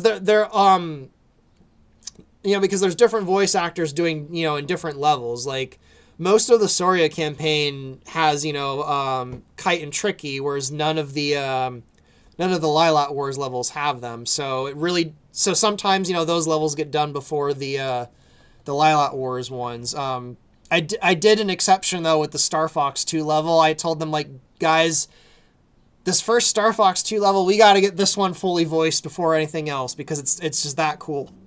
Excuse me. My allergies are really kicking in. I don't even know what allergies I have, but... But for the most part, I leave the voice actors to do the levels at their own pace. So it really depends on which ones finish their lines first. But I'm pretty sure Titania is going to be the next one that's done. Complete Animation asks, do you consider Star Fox Command canon? Well, I used to, and then two things happened. One, they kind of rebooted Star Fox with Zero. And when you reboot something, at that point, canon doesn't really matter. I also have a problem with the word canon. I'm going to go off on a little tangent rant about the word canon in a little bit. So one, they kind of rebooted Star Fox with Zero. And at that point, when you reboot something, it's like, all right, well, what does it matter anymore? And two, Estelle famously said Command isn't canon, so I guess it's not anymore. But I kind of have an issue with the word canon. It's actually the wrong word to use for what people... when people use the word canon, I think what they mean is official. Like, this is official. That's not actually what canon means. Canon is... I don't know if this was intentional or not, but canon is a really bizarre appropriation of a very religious word, actually, that has to do with things you read in a church during mass. It's very strange that the word canon has been kind of co-opted and it's being used for like entertainment. Because if you go by the word and its actual like historical definition, then you're implying Nintendo and all these companies are religions and they're churches and they're it's very strange. I mean, it's the same thing with the word fan or fandom. Both of those words they have religious kind of implications to them, which I think is very very interesting but very strange that people want to apply that to low level stuff like entertainment. It's just kind of interesting. So I've kind of always had a beef with people using the word canon to describe like this is like an official timeline. It's like that's not what canon means. Canon's the stuff you read during mass. It's basically stories in scripture that you read during mass or like during liturgy. And then stories you read at home are apocrypha. So like if you're in like medieval Europe, like I did not expect to go on this tangent, but like if you're in medieval Europe, you're most likely in Christendom. So canon would be like the Book of Genesis. You when you practice liturgy in a church, you read from the Book of Genesis, like different stories in that. Now when you read like a book at home, like one of the Arthurian legends, that would be called something like apocrypha, like. And then the stuff you don't read is heresy. So those are kind of like the three classes. Like canon has to do with where you read something, not what is like. I don't know if I'm explaining it right. Someone in the audience might know what I'm saying. Like someone who's more into like history or knows a lot about like medieval history might know what I'm trying to say. But canon's not like this is like this game is official. It's more like this is something you read during liturgy in a church and not at home. Whereas apocrypha, this is things you read, privately at home, but you don't read apocrypha during liturgy in a church. You wouldn't go into liturgy and start reading about King Arthur or like some weird fictional story or something. So yeah, that was a bizarre tangent I was not expecting to go on. I'm sorry, guys. So no, I don't consider Star Fox Command canon. You don't read it in the liturgy of Nintendo Church. Oh my goodness. I'm holding out hope for Galactic Racing Pod Arwings from the F-Zero Star Fox Command editing. Or at the very least, a chance to see a reference to the Great Fox 2 carrier. Well, you might be in luck with both of those things. The Great Fox 2 carrier, it showed up in the level I just posted like a week ago, the Star Fox 2 level. Unless by Great Fox 2 carrier you mean the one from Command. Now, I might have misread that actually. By Great Fox 2 carrier, do you mean the Great Fox carrier from Star Fox 2? Or do you mean the Great Fox 2 from Star Fox Command? Either way, the Star Fox 2 carrier, Great Fox carrier, wow, it's a mouthful. The Great Fox carrier from Star Fox 2 just showed up in the last level I made that I posted on YouTube and released publicly a week ago. And then the Great Fox 2 carrier from Star Fox Command is going to show up in the future. So they're both going to make an appearance.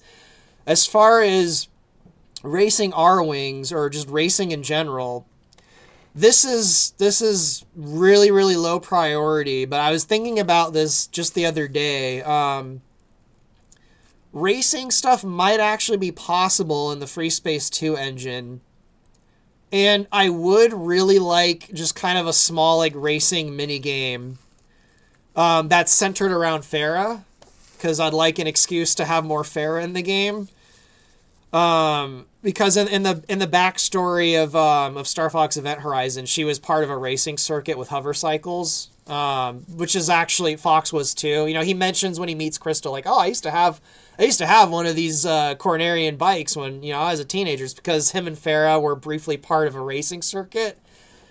So if I have the time and I can actually get it to work in the engine, it's very low priority though, so I don't know if it'll ever happen, but I would like to have just a mini game where it's Fox and Farah when they were still teenagers doing like races on Papatoon and a few other planets and stuff with hover cycles. So that might be a small mini game kind of thing in the future in Star Fox Event Horizon, but no promises because one, I don't know if I can get it to work right, and two, there's just so many other things in the game I need to really focus on that it's low priority. But yeah, hopefully that answers your questions.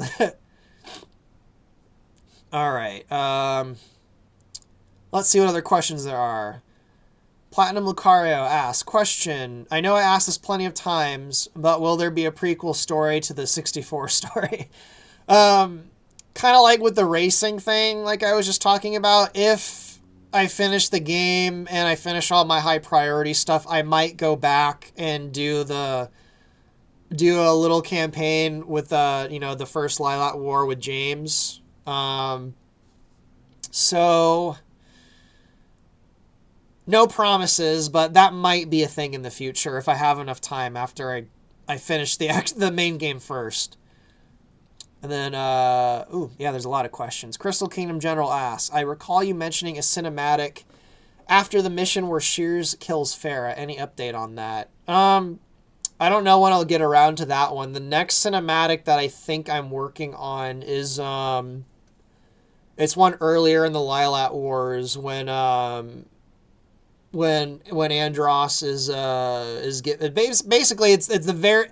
Chronologically, it's the very first video that players will see of Andross when they're playing the game in order. I know I've already made cinematics later on with Andross, so it might not feel like that for some people, but it's technically going to be the intro of Andross. It'll be players' first kind of grasp of what this guy is and what he's about. I think that's the next one that's being worked on.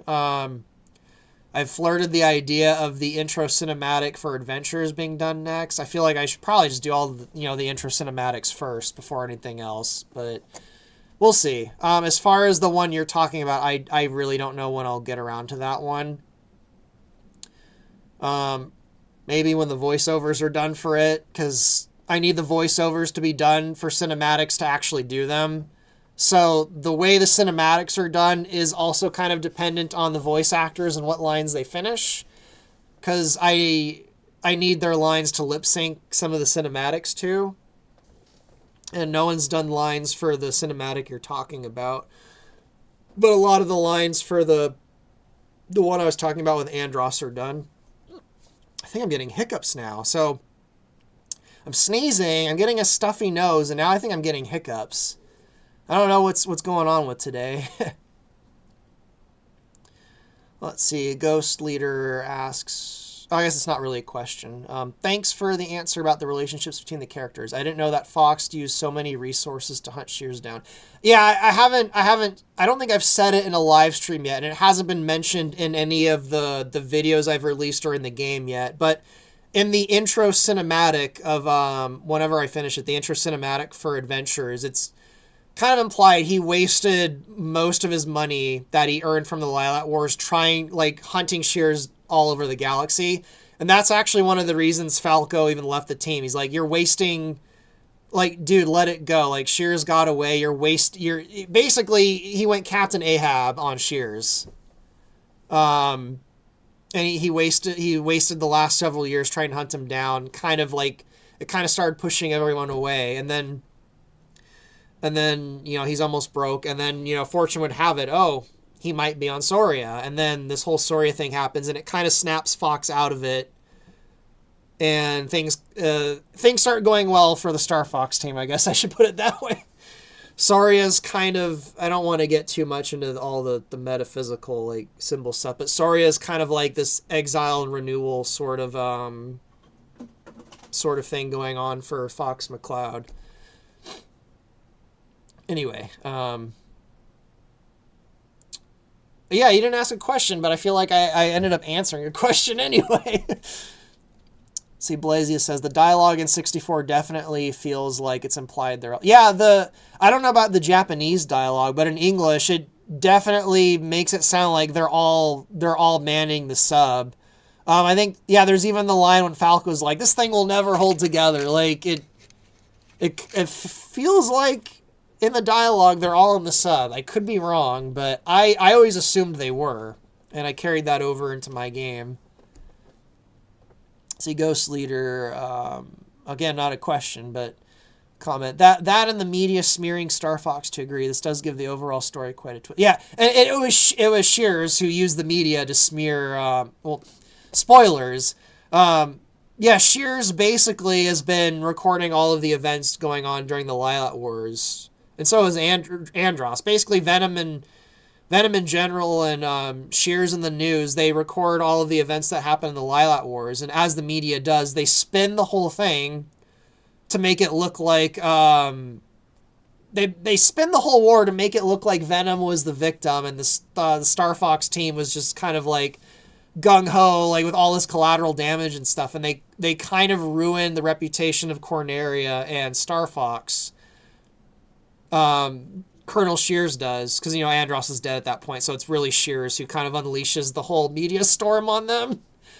And then, obviously, as time goes on, their reputation gets repaired, and they're kind of like, hey, no, like, this Shears, like, used the media to spin this all in the wrong way. Like, no, this wasn't what happened in the Lilat Wars at all. General Pepper does do one thing in the Lilat Wars that kind of gives the whole news thing a little bit of credit, which is why, anyway. If you played the Venom level, you know what order General Pepper gives that's used against him by Shears. Let's see.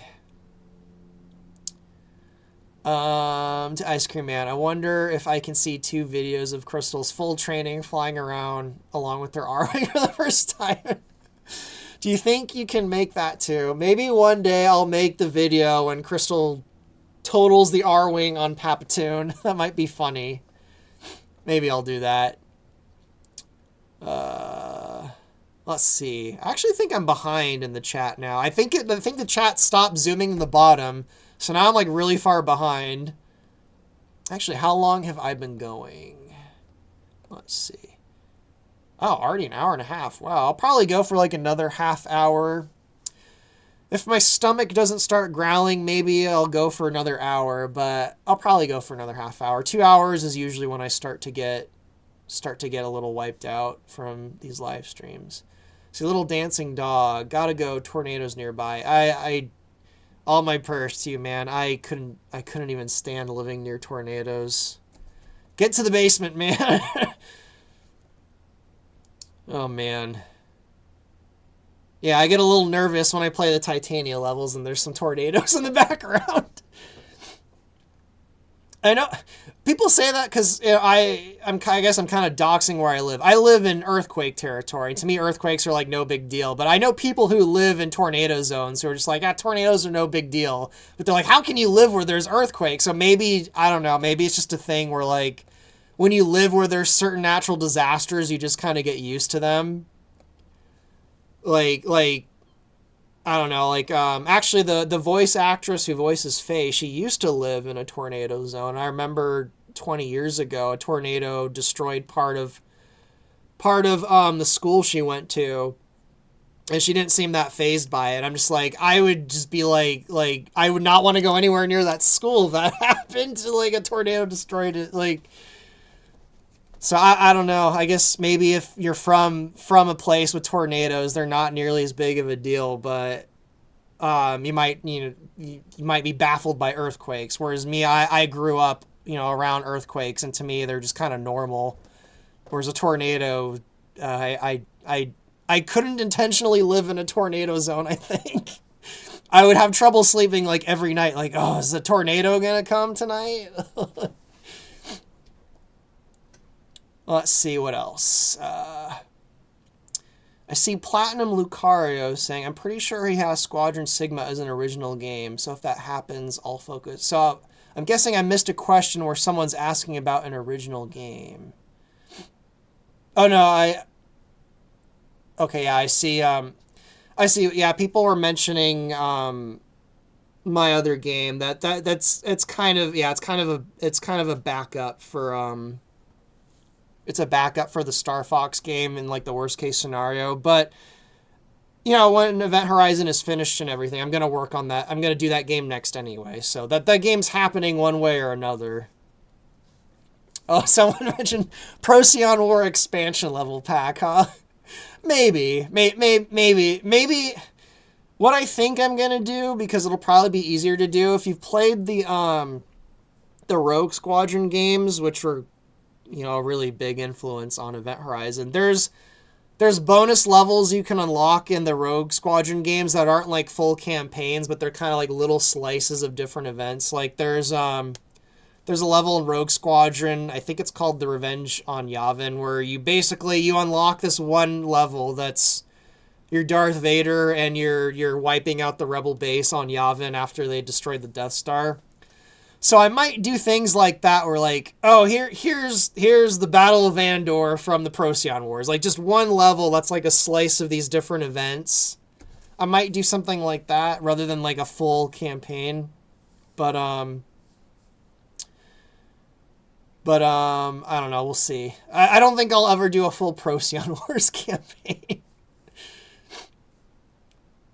But you never know. If I live long enough and I have enough time, maybe I will.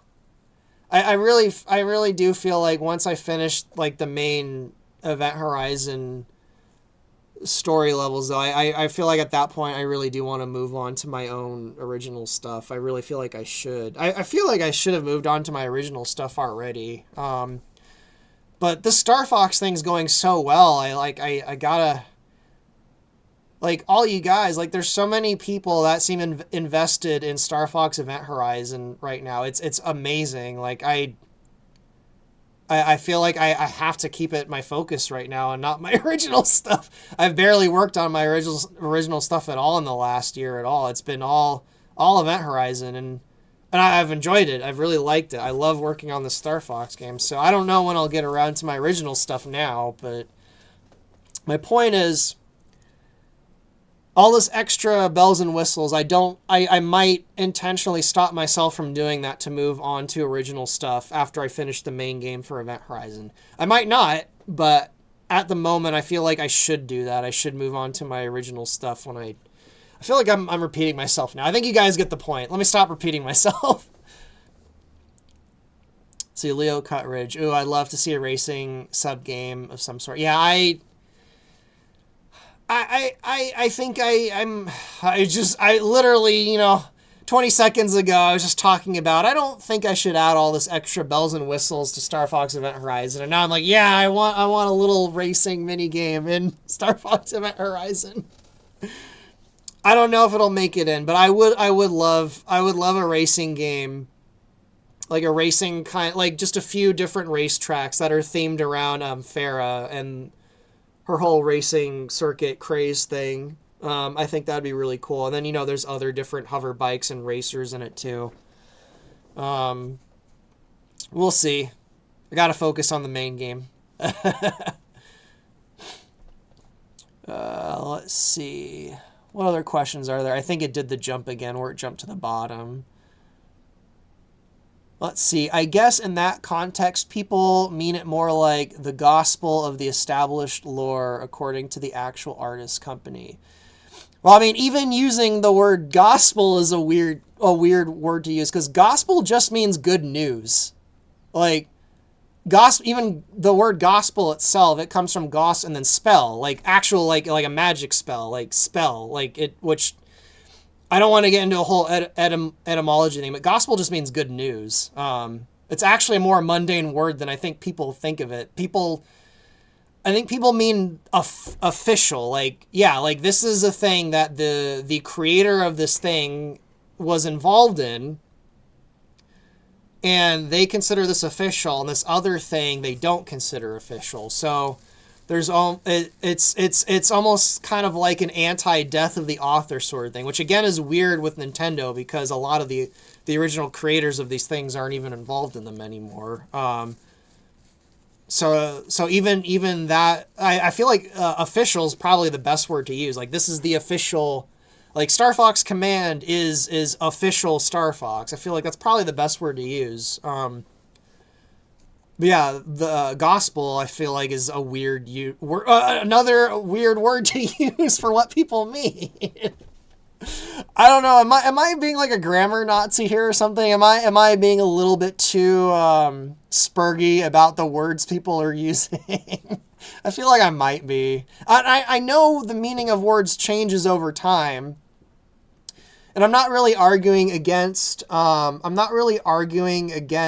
A word like canon, where its meaning changing over time. I think I just find it strange that people very intentionally picked that word. I almost feel like there was an ulterior motive, like a sketchy, shady ulterior motive of picking that particular word to mean some, like, that was going to sound like tinfoil hat thing, but I have a feeling the word canon, and fans for that matter, fans, fandom, canon, I feel like these words were picked very intentionally and engineered to sort of create like a cult-like mindset with people that like video games and movies. I have a suspicion it's something like that, and I'm like, man, that's kind of scummy if that's the case. Like that's kind of manipulative. But anyway,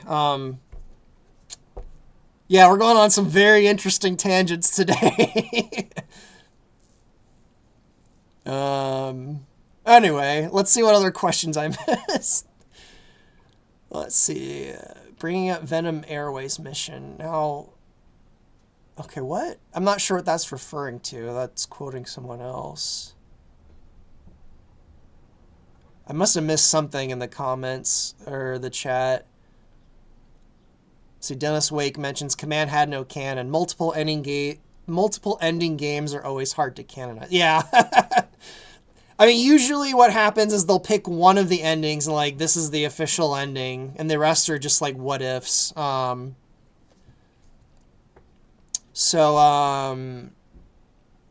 I guess if you had to pick an ending from Command, I guess pick the one really positive ending. Oh, there's a question from Zephyr7070. After watching the Ficina video, what gave you the ideas for all the small chatter among the crew? I love that Slippy mentions sports and Falco immediately snaps at him. Honestly, I'm not 100% sure where exactly the ideas come from. I think it's just ideas from conversations I've actually had in real life.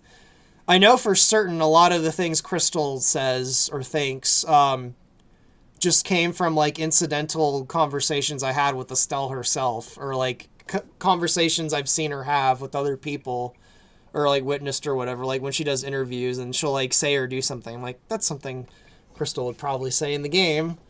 So I have a feeling a lot of, like, the incidental dialogue like that is just from conversations I had in real life with people that kind of were like Slippy, or kind of like Falco, or kind of like the characters.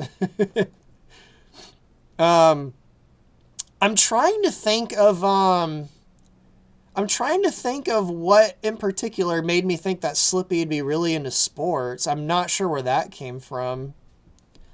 So I don't know, just one day I thought, oh, Slippy might actually be into sports. And then I came up, with the whole Aquabat thing, the whole, like underwater or, like, semi-aquatic baseball thing that the Aquans have that Slippy's all into. Oh, Platinum Lucario says again before the chat jumped. Sorry, the chat jumped. I just stumbled on this after scrolling back up. Oh, you're asking about the prequel campaign. Apparently I already saw that question. I already answered that. My goodness. If anyone knows a way to make it so the chat doesn't keep jumping down, please let me know. Let's see. Leo Cutridge asks, any ETA on the next stages with voices for the Star Fox 2 campaign? I want to hear more of my favorite Mew links. Well, definitely tell that to her voice actress. She'll definitely appreciate that. I mentioned it earlier with the voice lines. It's hard to predict which ones will be done next and when, because all the voice actors have all of their different schedules and stuff. I'm pretty certain though the next voice level that comes out is going to be Titania. But I still need to make the second level for Star Fox 2, so I need to actually make the level first. So it'll probably be a while before that one. And it just jumped down again. Let me scroll back up. Ghost Leader. Oh, no war crimes. You could have an honor system in the campaign of Star Fox 2, or the more war crimes you commit, the harder the future levels get. That's kind of an interesting idea, where you the game punishes you for being a psychopath. Oh, man. I don't know, that'd be kind of, I don't know. The thing is, Star Fox isn't hired to commit war crimes, so it would be kind of weird if the game encouraged you to commit war crimes. I feel like the war crimes would just be the natural, collateral damage from the messiness of war. I feel like the Star Fox team, if someone contracted them to do something really shady, they'd probably just reject the contract, or it'd be a contract or something they were tricked into, something they were tricked into. Like, I really don't think that they'd be like, oh yeah, let's go bomb a bunch of civilian targets to get tons of money. I don't think they would actually take that. I think that's actually a contract they would reject. Trying to think.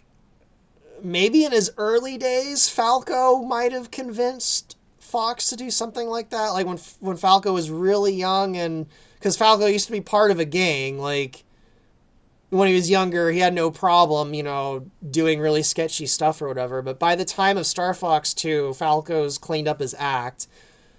There's that thing set up in the Lilat Wars campaign. Someone was talking about the incidental dialogue on Ficina, where actually it's not in Ficina. I think it's in Sector Y or Media, where or is it Slippy or Farah mentions, I think it's Slippy, he's like, hey, Falco, Falco mentions he can't wait to go back to Thosa, and then Slippy's like, hey, did you clear everything with the Thosan government? Like, it's implied that Falco has a criminal history on his homeworld, and that's one of the reasons he's not really there, is because he has such a criminal record. And it's implied, in Star Fox 2, he's at his homeworld again. He's on the starport in orbit of his homeworld. It's kind of implied he's cleaned up his act at this point. So I don't think at this point he would encourage Fox to take a sketchy contract. So no intentional war crimes by the Star Fox team.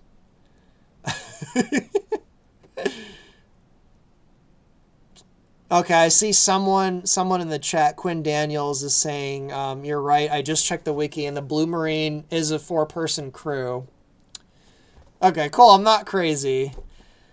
I mean, if you interpret it as just a 1-person crew, I mean, I don't think it's a stretch to imagine it was a 1-person crew. I don't know, I guess, I interpret it as a 4-person crew, and apparently I was right. I interpreted it that way through the dialogue. So, all right, cool. I guess it is official that it's a multi-person craft.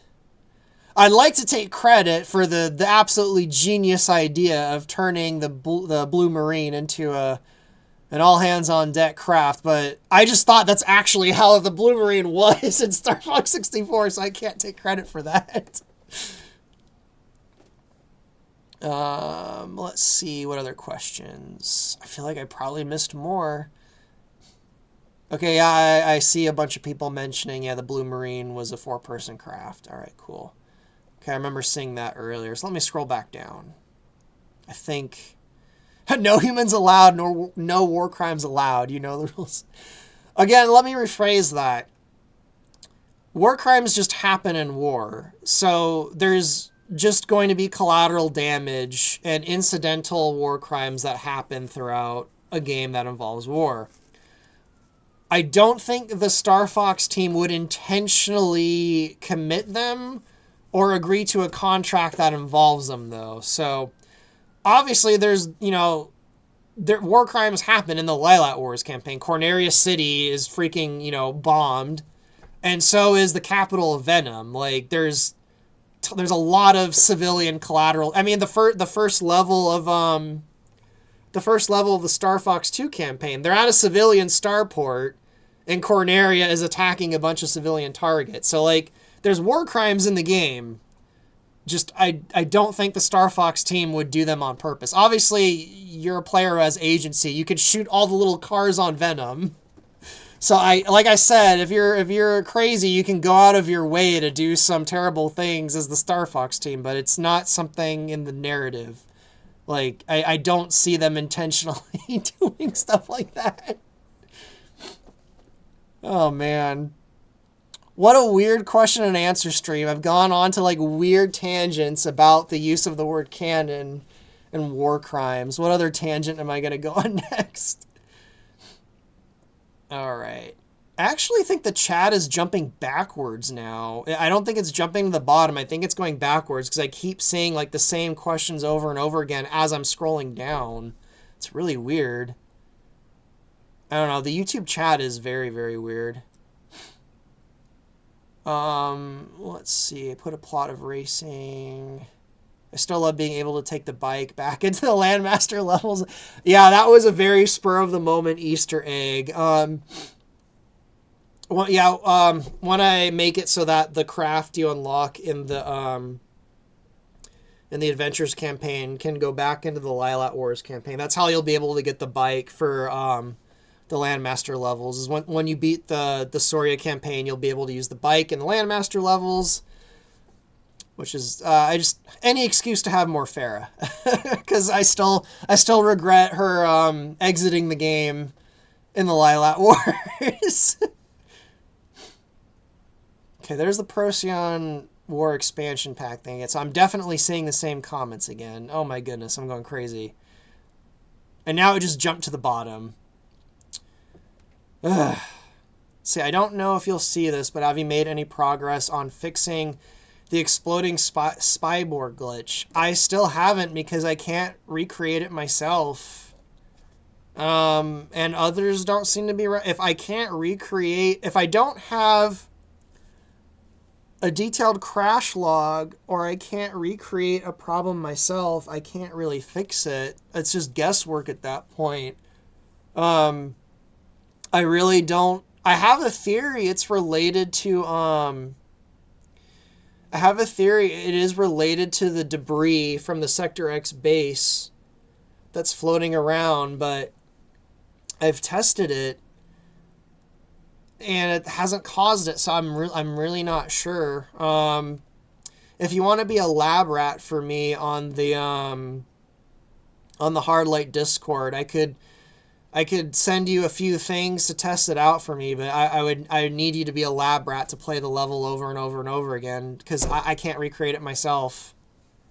Basically, I need to get someone with the problem to keep doing it over and over again, just testing trial and error possible things until something works.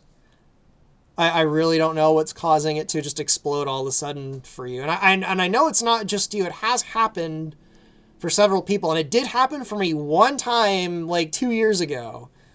So there is definitely something in there that can cause it, but I can't seem to recreate it like when it was reported a few months ago. Let's see, I remember Dark Fox 64 says, I remember in the earlier trailer for Event Horizon, it looked like Serenians were going to be an antagonist, someone with the staff.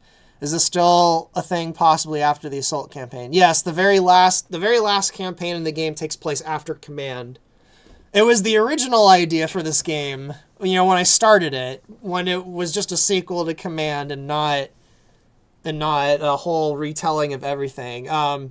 I don't think it's a secret, and I think it's pretty obvious that yes,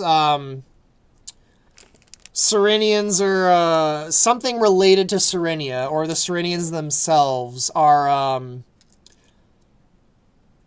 villains towards the end of the game.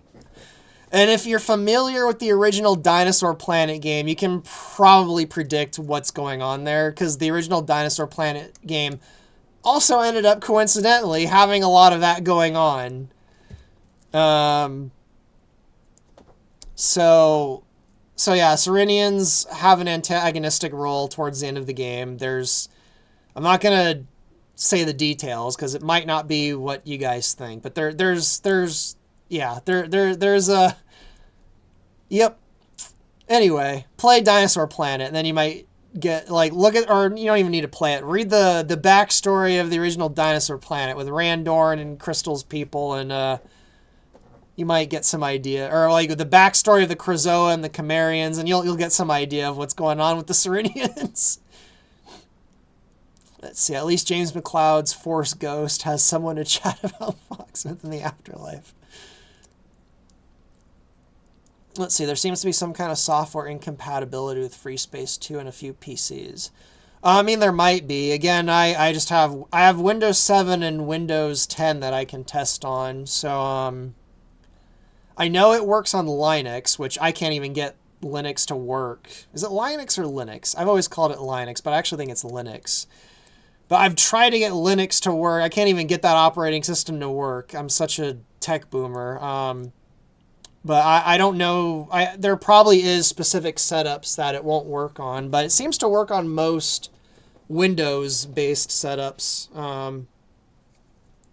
And someone's got it working on Steam Deck. There was a few issues with the Steam Deck that just finally got fixed literally yesterday in the patch I just released. So it works on Steam Deck now. The freaking chat jumped again. Let me go back up to that. Okay, there's the Spyborg thing. Any excuse to have more Farah. Yeah, Farah ended up becoming like I don't want to say my favorite character, and I really do think it's partially because of Thea, the voice actress that plays her. She's such a good voice actress and has brought a lot of personality to that character. Farah's kind of become one of my favorite characters after. And that happens a lot. That happened in my Zelda game too, where there was like a character from the Zelda games I didn't really care for or just never really thought of, and then I incorporated them into my Zelda game, and then after them being in my Zelda game and writing for them for a while, I'm like, you know what, I kind of like this character now. That happened with, was it Lana from the Hyrule Warriors games, a character I never really gave a shit for at all.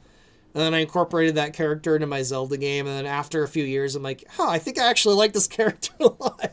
The same thing happened with Farah. It was just a character that I never really put a lot of thought into in the past. She was just kind of there. It's like, oh yeah, Farah, she's that one character from the Star Fox comic from way back in the 90s. And then once I included her in the game and I got a voice actress for her and everything played out, I'm like, wow, I really like this character. I'm kind of sad that she's dead.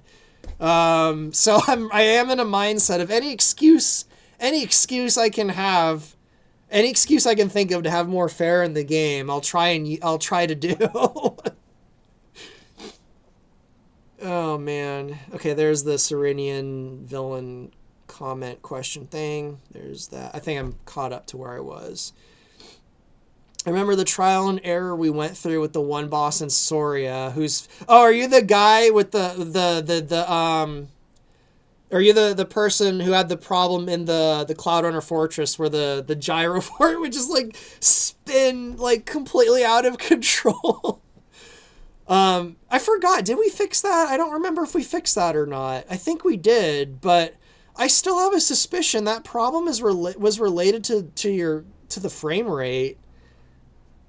Because again, that's something I couldn't replicate on my end. I'm like, I can't get this boss to spaz and spin out of control, and neither can other people. And the one thing I noticed about the videos is your frame rate was like super high, like super buttery smooth frame rate, and so that put the theory in my head that the thing that causes bosses to spaz and spin out of control might be related. It might be tied to very high frame rates, but I don't know. Let's see. I just saw a question of someone asking about Wild Blue Skies, and the question disappeared. But I literally just downloaded the demo for Wild Blue Skies right before the stream started. I'm really, really looking forward to that game. It looks awesome. I hope there's voiceovers in it. I don't think I heard any voiceovers in the trailer, though, but I hope there's voiceovers in it. If there's voiceovers in this Wild Blue Sky game, I think we might actually have like a legitimate contender to replace Star Fox. It looks really good. I won't know until I play it. Again, I just downloaded the demo right before the stream, so I'll probably play it tonight at some point. I'll just say before playing it, my opinion might completely change after I play it. It might end up being terrible. I don't know. But at the moment, everything I've seen from it, it looks fantastic. It looks great. I haven't heard any voiceovers. I really hope it has voiceovers. If they got a bunch of good voice actors, and then if it has voiceovers and they make a sequel, maybe we can get Estelle involved in the sequel. I don't know. I really hope it has voiceovers, because if it does, then we might actually have a contender for Star Fox replacement.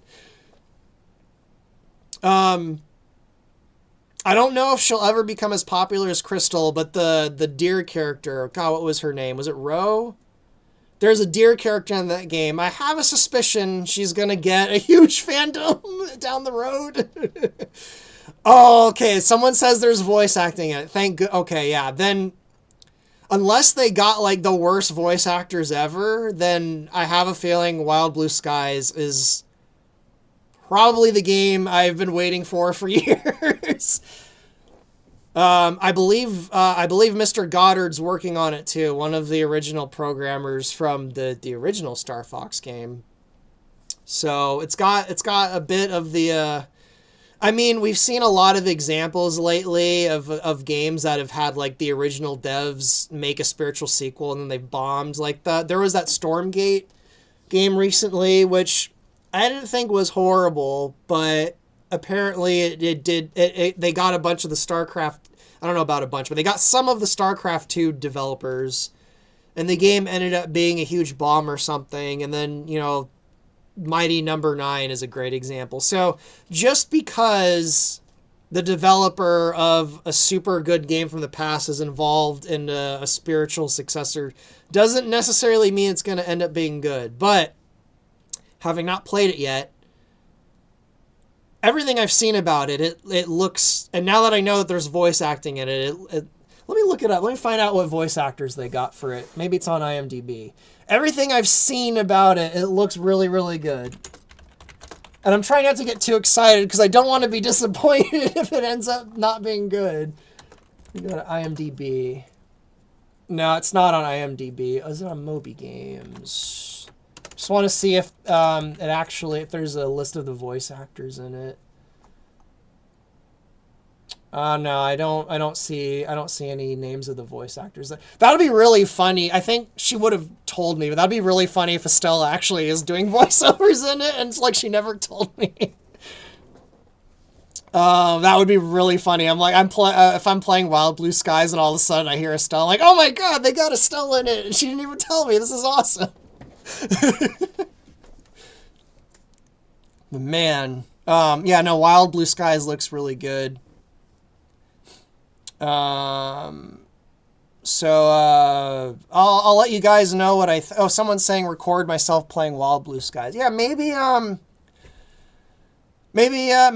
do a live stream playing it. I'll try it out, and then if I like it, I'll live stream it. Or if I'm just not busy. I've been so busy lately. I don't know if I'll have time to do a whole long playthrough of it. I'll probably only be able to play it in little bursts.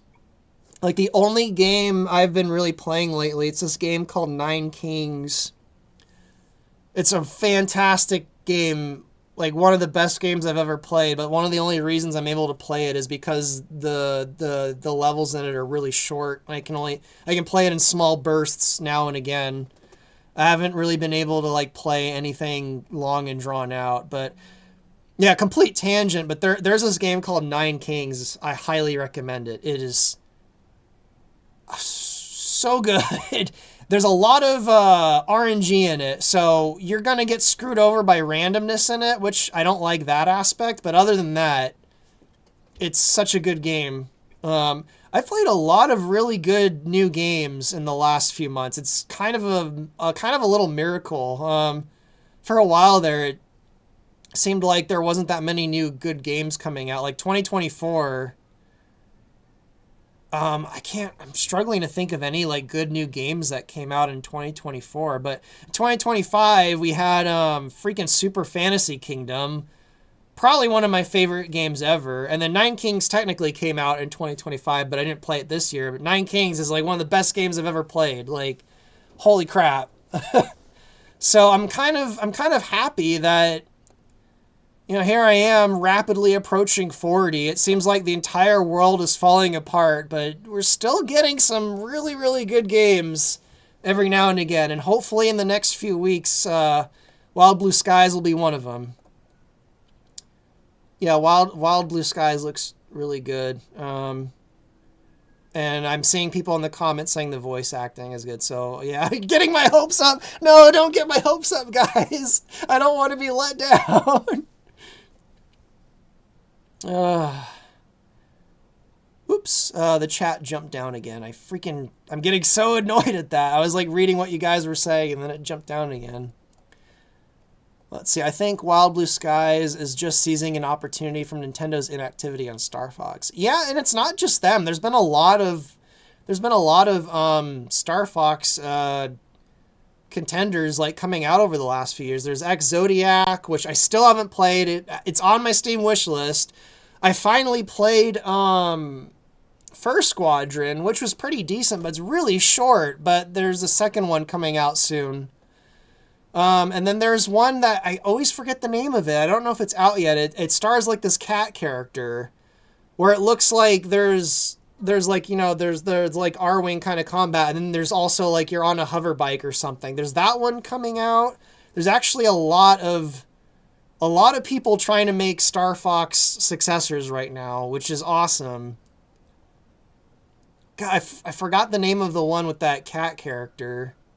That one looks pretty good. But Wild Blue Skies does look like the best of the lot. And now I'm excited that there's voiceovers.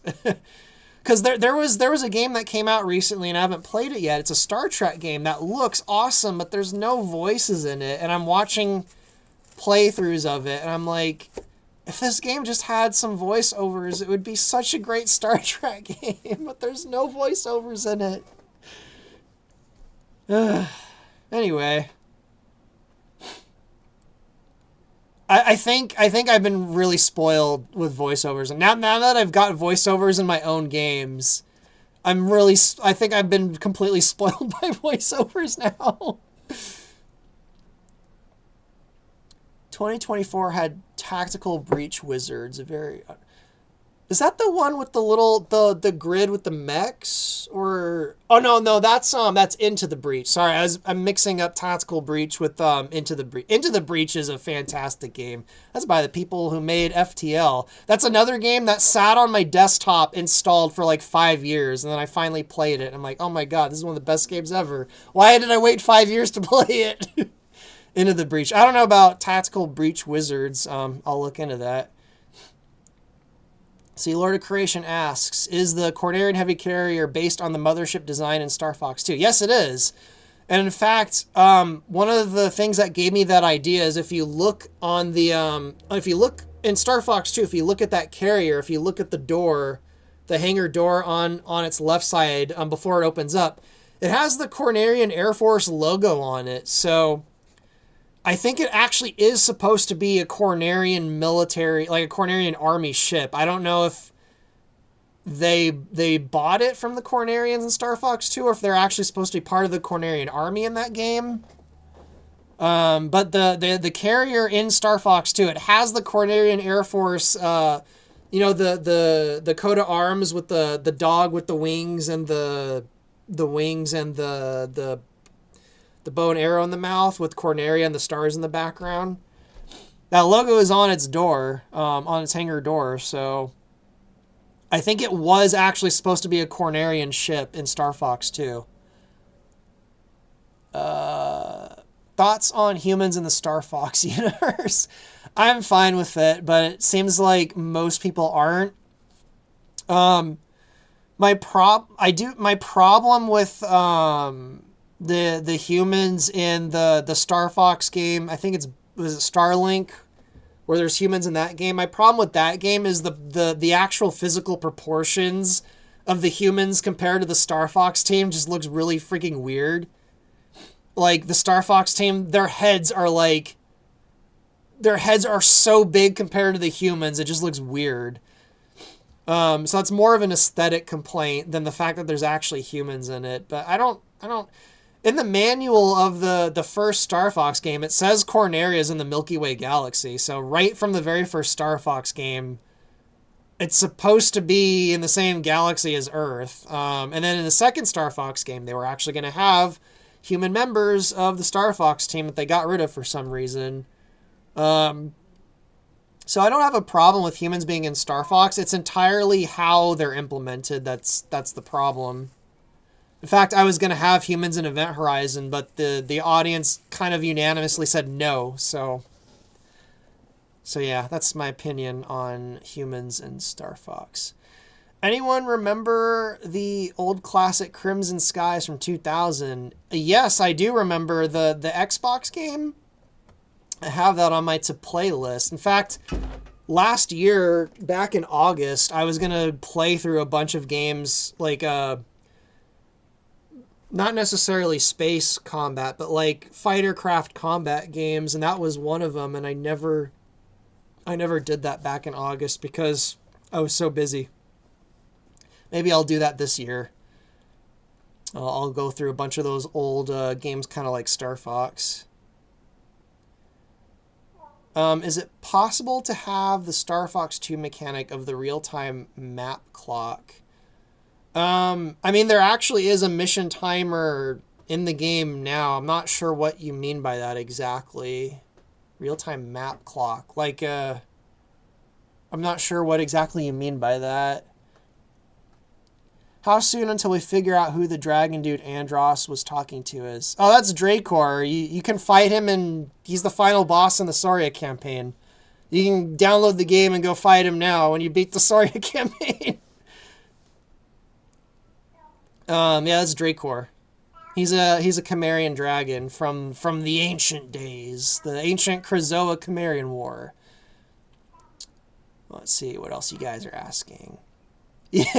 Yeah, Star Fox looked incredibly dwarfish in Starlink. It was ridiculous. Yeah, not only do they have huge heads, but they're also really small compared to the humans too. Like, it looks like two completely unrelated universes with two different physics in the same game, and it was just kind of weird. I feel like if either the proportions of the Star Fox team were more humanoid or more human-like, or the humans were a little more, I guess, cartoony, for lack of a better term, it would have been less jarring. But it looks like two clashing art styles in the same game, and that just aesthetically bothers me. Ghost Leader asked, does Fox shoot Shears in the head? I'm not going to spoil that. Oh, man. Let's see. Speaking of Crimson Skies, the one on the Xbox is a... Oh! I didn't know that one was a... Actually, I think I did know that. The Xbox one is the one I was thinking about. I guess I also need to play the first one then. I think they mean if it's possible for Event Horizon to play just like a semi real-time strategy that Star Fox 2 was. I don't know if that's possible in the engine at the moment. Like, I think you mean like the overworld kind of map. Like Command, Command it was turn-based, but kind of like an overworld map where it has all the little things in abstract moving on it, and then you'd move the Arwing to them, and then it would go into the actual level. I don't know. Off the top of my head, something like that is currently not in real time. Something like that could be possible in like a turn-based kind of way, from what I know of the engine, which would be more like Command. But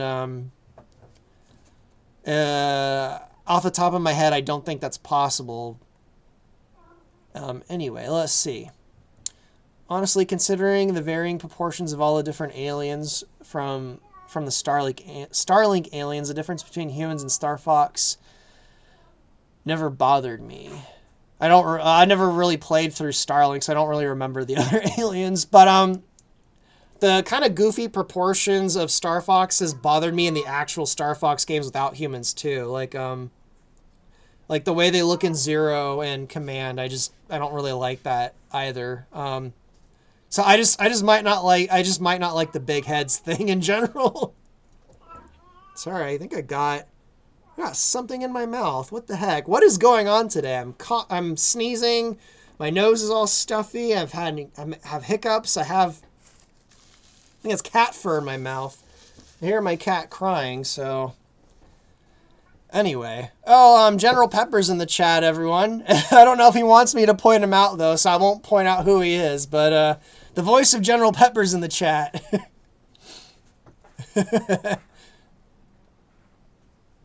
Oh, if I read your comment now, it'll point out who you are. I don't know if you want me to point you out, so let me know. Let's see. Question: was going into orbit from Saria's surface something the engine just allowed? Or was there some kind of trick you had to do to make it happen? Almost everything that happens in this game is a trick of some kind. It's smoke and mirrors. So it's the going from the surface of the Saria into orbit it's an old 1990s style magic trick.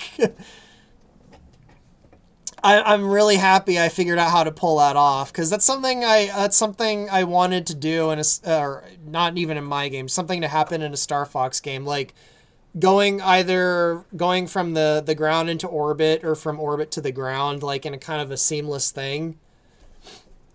And I pulled it off in the Soria campaign. Anyway, let's see. Is there a possibility of us getting to see a glimpse into the Chimerian Dragon and Krazoa War in Star Fox Event Horizon? Yes, that's going to become a very important thing by the end of the game. Obviously, it was set up, on Soria with Dracor and the Krazoa stuff there, but okay, so I'll try not to spoil too much, but basically, the kind of mythology, I guess you could say, in the Star Fox Event Horizon universe is that there's a series of successive galactic scale wars, starting from let me think of how to put this into words without confusing everyone. The next sentence I say is probably going to sound really weird, but there's this kind of mythological structure of there's a series of galactic wars starting from the abstract all the way to the concrete.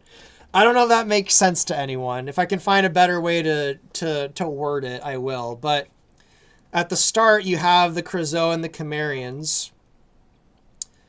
And then at the very bottom, you're going to have what happens at the end of Event Horizon. But there's all these things that happen in the middle.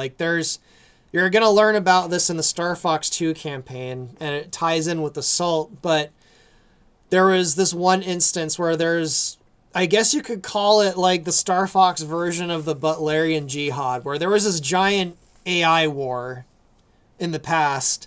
There was this huge war between multiple different artificial intelligences in the Star Fox galaxy. But the whole Chimerian Krazoa thing is kind of like where this starts, and then it kind of it bleeds out over however many years. I don't know, thousands, millions of years. I don't know the exact amount of years because it's lost to history. I have a feeling everything I just said probably sounded like mumbo jumbo, so I apologize for that. Drago1223 mentions, what would a Star Fox style A10 Warthog look like? That's a cool idea I never even thought of. I think I'm going to do that at some point. Like some, all-terrain vehicle, like a multi-passenger all-terrain vehicle where someone's on the turret and you've got a passenger and then Fox is the driver. That sounds like a cool idea. I don't know why I didn't think about that. Yeah, there might be a Star Fox style warthog down the road. Maybe sometime, maybe during the command levels or something. That's a cool idea. I like that. Thank you for that idea. I'll try and remember your name and give you a little credit in the credit. Was it Drago? Let me put your name down. That's a cool idea that I never even had as like a vehicle that the Star Fox team can use. Let me open up my little credit file and mark you down. Where is it? Man, my Notepad++ thing has got so many files open now. All right, let me go to the credit section. Credits, and then what was your name again? Drago. Oops. I was typing all the wrong keys. Drago1223, and then Warthog idea. All right, cool. So yeah, you might actually show up in the credits now at the end in like the special thanks section, because I love the Warthog in Halo. And I can't believe I didn't even think of something like that for this game. That's a really cool idea.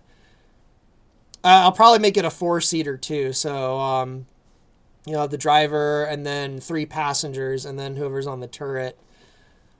And then, if I can get it to work, I'll even make it so you can customize what the turret on the back actually is. So, like, if you want it to be like a blaster, or like a missile launcher, a grenade launcher, or like a beam weapon for all the jetters in the audience. That's such a cool idea. I don't know why I didn't think of that. Let's see. Okay, well, Kerber MP3 ousted himself in the audience. General Pepper ousted himself, so... Yep, there's General Pepper.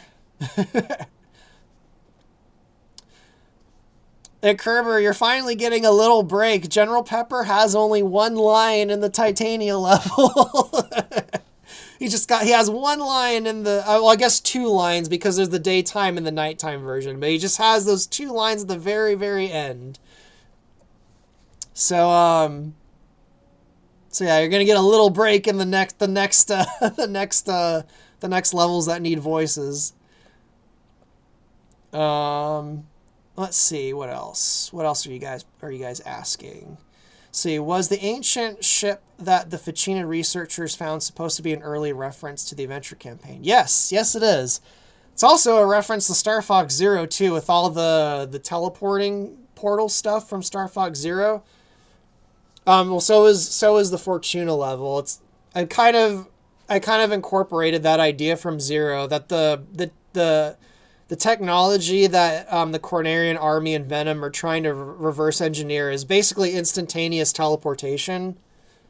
Teleport anywhere in the galaxy or the universe instantly, because that is a technology that the Krazoa had. And that's a technology that Krazoa had in the original Dinosaur Planet game. So it's amazing how all of this stuff just kind of synced up. In the original Dinosaur Planet game, the Krazoa had basically these stargates, where they could go to different, like, any world, like, anywhere in the universe instantly. So that's kind of what the Cornerian Army and Venom are trying to reverse engineer during the Lilat Wars. They found all of this Krazoa stuff, and they're trying to build working instantaneous teleporters before the other does, but they can't quite get it to work. The one that you find on Fortuna, it like backfires and it accidentally sends the player to Titania. So yeah, the ancient ship on Ficina is it's connected to the Krazoa. And in the cutscene with Andros in his office, there's some Krazoa artifacts in there too. So yeah. I don't think I've said this explicitly, but I feel like I've implied it in the game itself. But Andros has basically been digging up and reverse engineering stuff from all kinds of ancient civilizations, and that's not pulled from nowhere. That was in Star Fox 64. If you look in the Star Fox 64 guide, it outright says that all of the technology on Venom was from the Lost Cornerist tribe. Now, I have no idea who the hell the Cornerist tribe are, but apparently they were an ancient civilization, and Andros was reverse engineering all of his technology from them in Star Fox 64. So yeah, that's what he was doing in Event Horizon. He's pulling all of these different technologies from these ancient civilizations and kind of combining them in a Frankenstein way, which is why he's got all this crazy shit going on Venom. He's like a mad scientist with all this ancient technology, and he's trying to like incorporate it all, and he's creating all kinds of weird things. All kinds of unholy abominations. All right, let's see. There's a lot of questions today. I'm kind of glad I ended up doing this. I was so tired today. I was like considering stopping, like not doing it, but I'm kind of glad I did. And I've been going for almost 3 hours. This is cool. Okay, I see people in the audience saying, yeah, the Golem mechs are reverse engineered. The Star Fox guide, it calls the civilization from Venom, it calls them the Lost Tribe of Cornurus. So I have no idea what Nintendo's plans for those guys were, but they were some ancient civilization that was on Venom, and they left behind this technology that Andross was reverse engineering, which is, yeah, what the Golem mech is. And I presume the entire temple thing on Venom in 64 was one of their technologies or whatever. Plot twist. Dr. Andross got his PhD in archaeology. I mean, if you're familiar with history, I really don't want to bash scientists, but there's a reason that it's called research. There's a in the research. The idea of technological breakthroughs being connected to preceding knowledge is actually not such a strange idea. It's not as strange of an idea as you might think. Let me put it that way. The idea of technology coming from... Wow, we were really going into weird tangent territory. The idea of technology coming from something older and outside of yourself actually is not a new idea. And that's why you have all these weird, like, conspiracy theories with, like, oh, our technology came from aliens. Like, it's actually a very deeply mythological thing, and it seems like it's at the reality of it, that to develop new technologies in a there's this weird paradoxical thing where you actually go back to the past. It's really hard to put into words, but I suspect an actual researcher, if one happens to be in the audience, might know what I'm trying to say. There's like this weird paradoxical thing in research. Like, things just don't spontaneously come from nothing. Like, a new technology doesn't just come from the void. Which is weird, because that's kind of how it's taught to us. We're kind of taught that, like, oh, scientists just come up with new, weird, creative stuff, like, out of nowhere. That's not how it works. So the idea that Andross, has been taught in the scientific method, and he thinks like a scientist, but is somehow also connected to this weird ancient archaeology and mythological stuff, is actually not that strange of an idea. It's more common than you might think. Anyway, I mean, even the fact that, I don't know if this was intentional on Nintendo's part, but the fact that the Golem mech is called a golem, like, that's, I don't know, I think whoever worked on 64, or whoever was translating it to English anyway, kind of intuitively was picking up on something there. The fact that golem is in its name. Let's see, any chance of Star Fox 2 Star Wolf theme showing up? Probably, maybe. I have a Star Wolf theme that combines Phase theme. That's going to show up in it right now. I like the original Star Wolf theme too much. It seems like Nintendo created a lot of loose links and hints to the beginnings of Star Fox that would make wow, like dyslexia or something. Make a prequel. They just never did do it. Wow, my brain just like imploded there trying to read that. Yeah, they do the same thing in Zelda too. Like Nintendo sets up all of this lore and story ideas and then just like never does anything with it. Which, that's not necessarily a bad thing. It's just kind of a bummer that they never really expanded on any of it. Was that official lore or from a third-party guide? Because a lot of old guides were notorious for adding their own stuff. I don't think it was third-party. I know Miyamoto is quoted and interviewed in it. Same thing with the Zelda one. I don't have a physical copy of the Star Fox one, but I do have the Zelda one. Oops. I think I've shown this on stream before. There's a Star Fox version of this that appeared in Nintendo Power, but like, I don't know if it's showing up in the camera because it's delayed, but there was the Zelda one that has all kinds of very interesting lore details that didn't actually show up in the game itself. And there's a Star Fox one. And the Star Fox one, it has a lot of very interesting bits of lore into it. For one, it has the debate on whether Solar is a star or a planet, which is awesome. It also mentions that Lilat is a binary star system. And it mentions that a lot of the technology that Andross is using is from ancient civilizations. It even mentions the saucer on Katina is technology he stole from an alien civilization on the other side of the galaxy. So in Star Fox 64 anyway, they completely had the idea that Andross has basically stolen or reverse engineered all of his stuff from other sources. Which has a lot of interesting implications and fits nicely with what I'm trying to do. But as far as I'm aware, it's actually official. I don't know if the English translation of it is great. It's possible the English translation messes some stuff up. But as far as I can tell, it's official. Let's see, what other questions you guys got? I see people talking about the practice of science. Quinn Daniels that's jumped. Let me scroll back up a bit. Quinn Daniels asks, I think I asked about it earlier. I can't remember, but any plans for the Anglars showing up and causing issues? Well, the Anglars do show up in the Star Fox 2 campaign. That's their first introduction. Obviously, they're the main villains during the command portion of the game. So yeah, the Anglars show up quite a bit starting in Star Fox 2 from that. I don't think they show up during the Aperoid stuff at all, though. But the Anglars are pretty heavily involved in stuff from this point forward.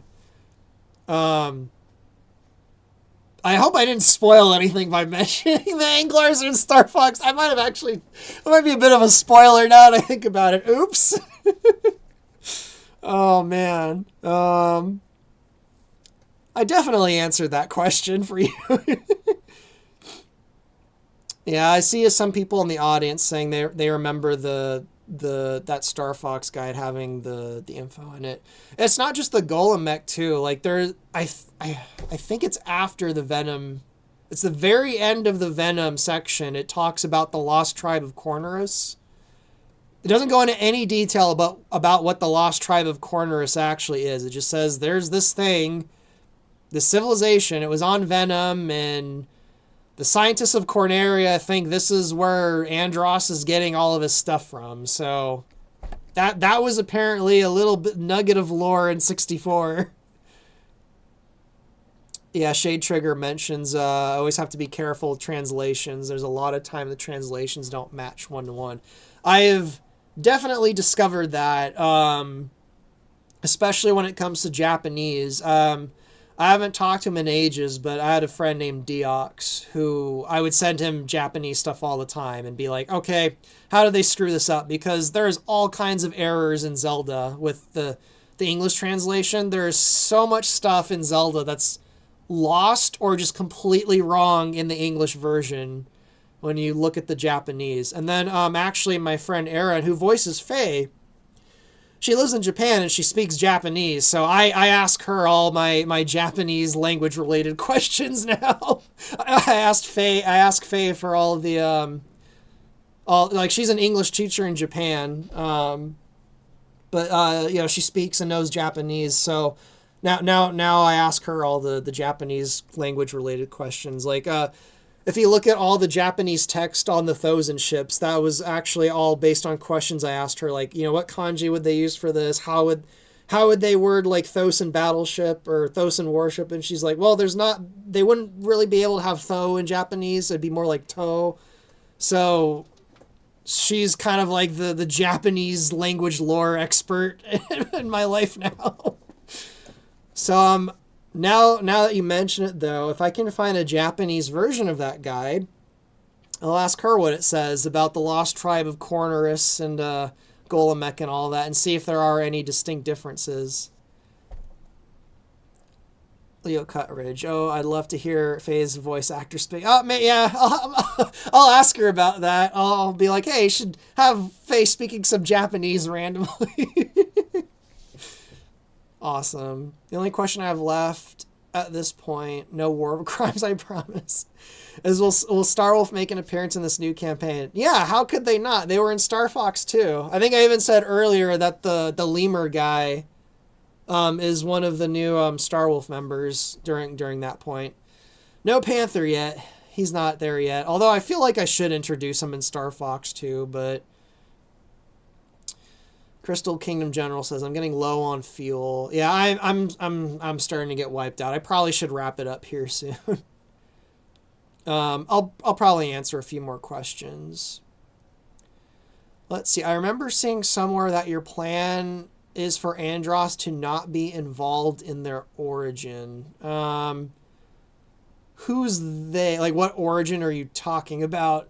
Maybe you said it earlier. Let me scroll back up.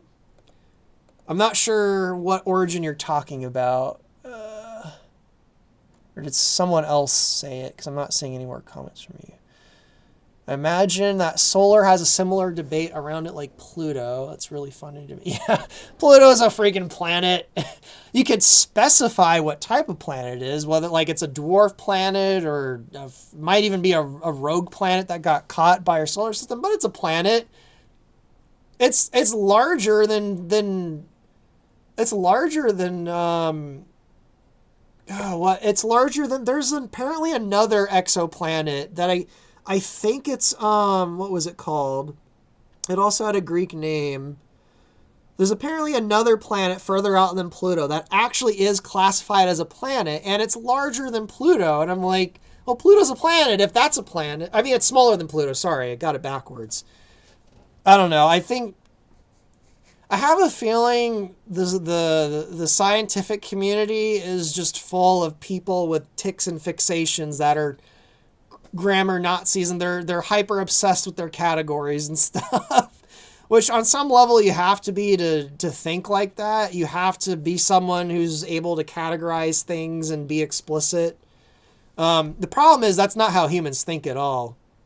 It's a very, very, like, the whole scientific method's actually an extremely alien way of thinking. You actually really have to train yourself to think like that. And even then, the natural way of thinking is always going to infect and bleed in because you can't escape it. Like, the scientific way of thinking, it does this weird thing where it tries to abstract the observer and, like, make the observer, like, some kind of detached...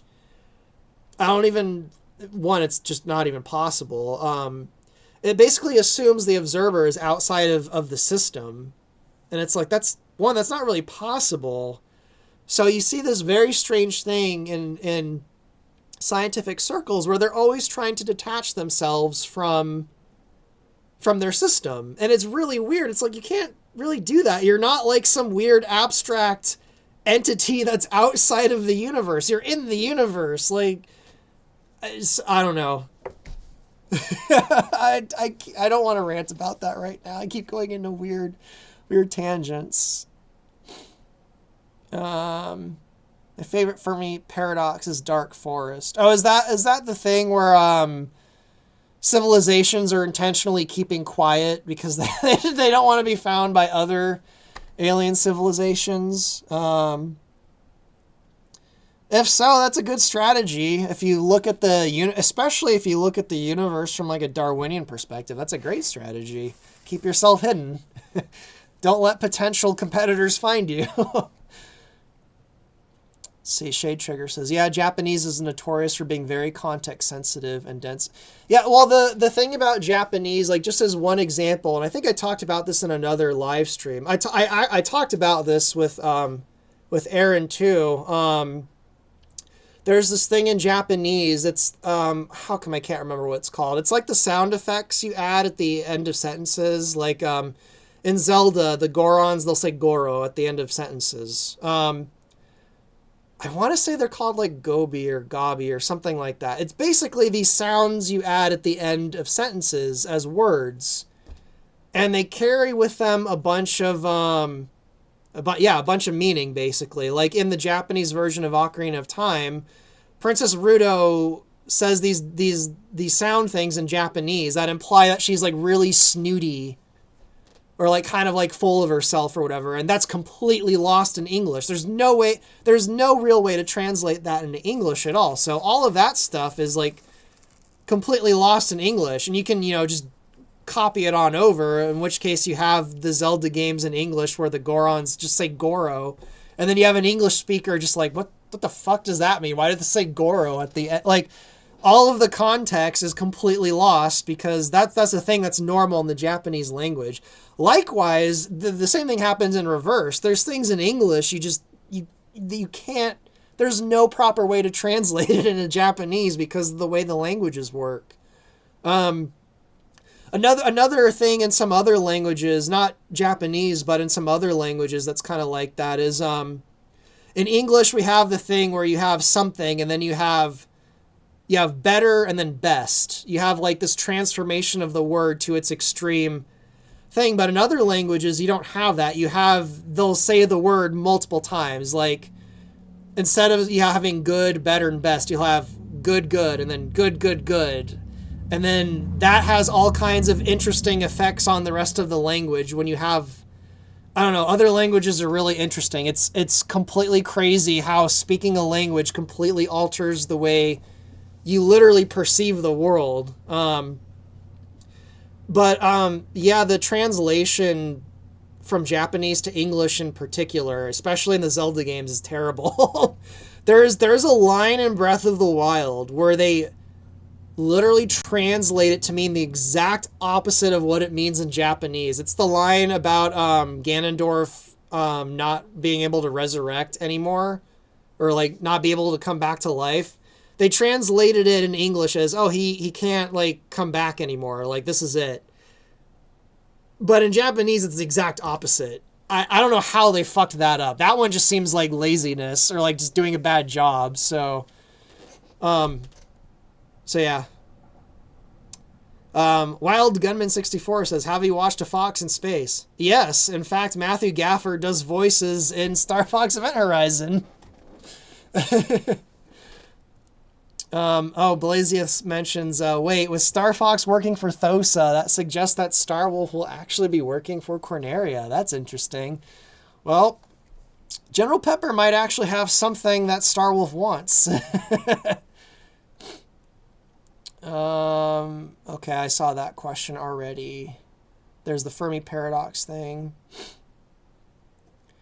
Lord of Creation's asking, hey, Ice Cream Man, is the Thosan ships based on the Talarian ships from Star Trek, or am I mistaken? Yes, they are, actually. The silhouette of them, anyway. If you look at them up close, they're not the same, but they have the X silhouette. And they have the beaks on the front, because, they're supposed to look like birds. The little solar panel things are supposed to be like bird wings, and then they come to a point at the front. So they have a very similar silhouette to the Talarian ship. So that's an interesting catch. I didn't even know people knew what the hell Talarians were. But I guess if you're really into Star Trek, you're probably so into it, you know all the little tiny things like that. Dr. E Magic, I answered that question before about Crystal trading in the Arwing and crashing on Pampatoon. I answered that question earlier. The answer was, if I have time, maybe I'll do it. I think it would be a funny idea. I don't know if I'll have time to do something extra like that. See, Brazil Sender 4994 asks, how big of a game do you think Event Horizon will be when it's done? Or do you plan on ever expanding this game? Or to be ever expanding? I mean, if people like it and people keep supporting it, I probably could just keep expanding it. But I definitely have an endpoint in mind.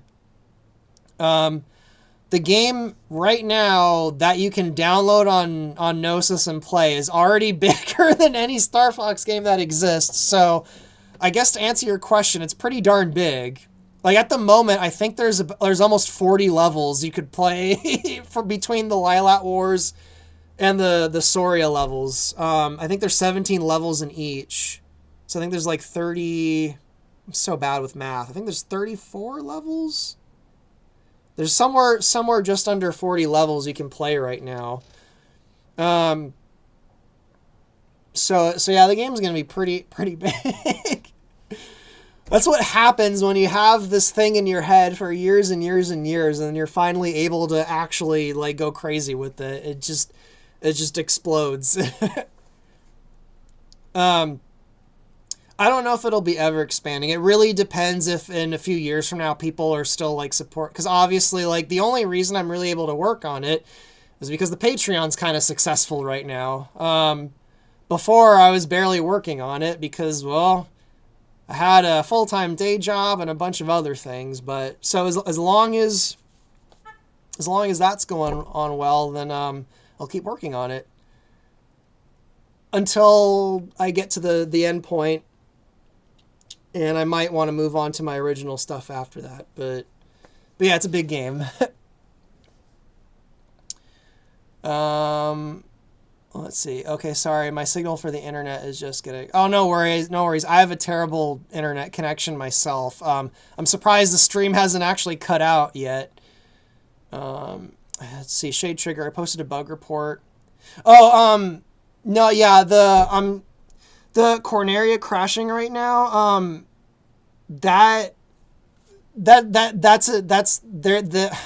this happens at almost every time they make a new version of the engine. The newest build of the Free Space engine has a problem in it, and it causes a crash in that Cornerian level, and I have a suspicion it's going to cause crashes in other levels. They fixed it. I'm just waiting for them to release the new build of the engine, but in the meantime, if you use one of the older builds of Free Space, it should temporarily solve that problem for you. Actually, let me check and see if they released a new version of the Free Space engine that fixes that. Yeah, last night I was debugging with someone. I was being a programmer. I had Microsoft Visual Studio open, and I was using GitLab and everything to download the build of Free Space, and I was debugging to find out what was causing that crash. And we found it, and it's a problem in the engine that was added in a new version of Free Space, and he's fixing it. So hopefully there'll be a new build of Free Space out in a day or two, and I can release that as a patch. But in the meantime, if you use an older build of Free Space, it should solve the crash on Corneria. Yeah, someone reported that to me. I think it was yesterday or the day before, and I'm like, Corneria was just working fine. Like a few days ago, I played it, and then I fired it up and I played it, and yeah, after a few seconds, the whole game froze and it crashed, and I'm just like, oh my god, there's probably something in the new build of Free Space that broke everything, and I was right. If you want to know the technicals, it's related to beam weapons and subsystems. But that's really technical, so I won't go into those super details. But the problem's been found, it's identified, and allegedly it's a problem in the engine, and it should be fixed when they release a new build of the engine in the next day or so. Let's see. Brazil Sender 4994 asks, will you be updating your Event Horizon websites? I probably should, but I've kind of moved away from that website because it's on Weebly, and it just... honestly, I'd probably need someone else to update it. I know there's a wiki right now that Codemin is updating, which kind of is like kind of like a website of sorts. I don't have time to like maintain and keep adding stuff to a website. When the game's completely done, I guess I'll update it. Tech problems, I swear. Yeah, I was having a bunch of tech problems with OBS right before the stream started. Thankfully, I got it all to work.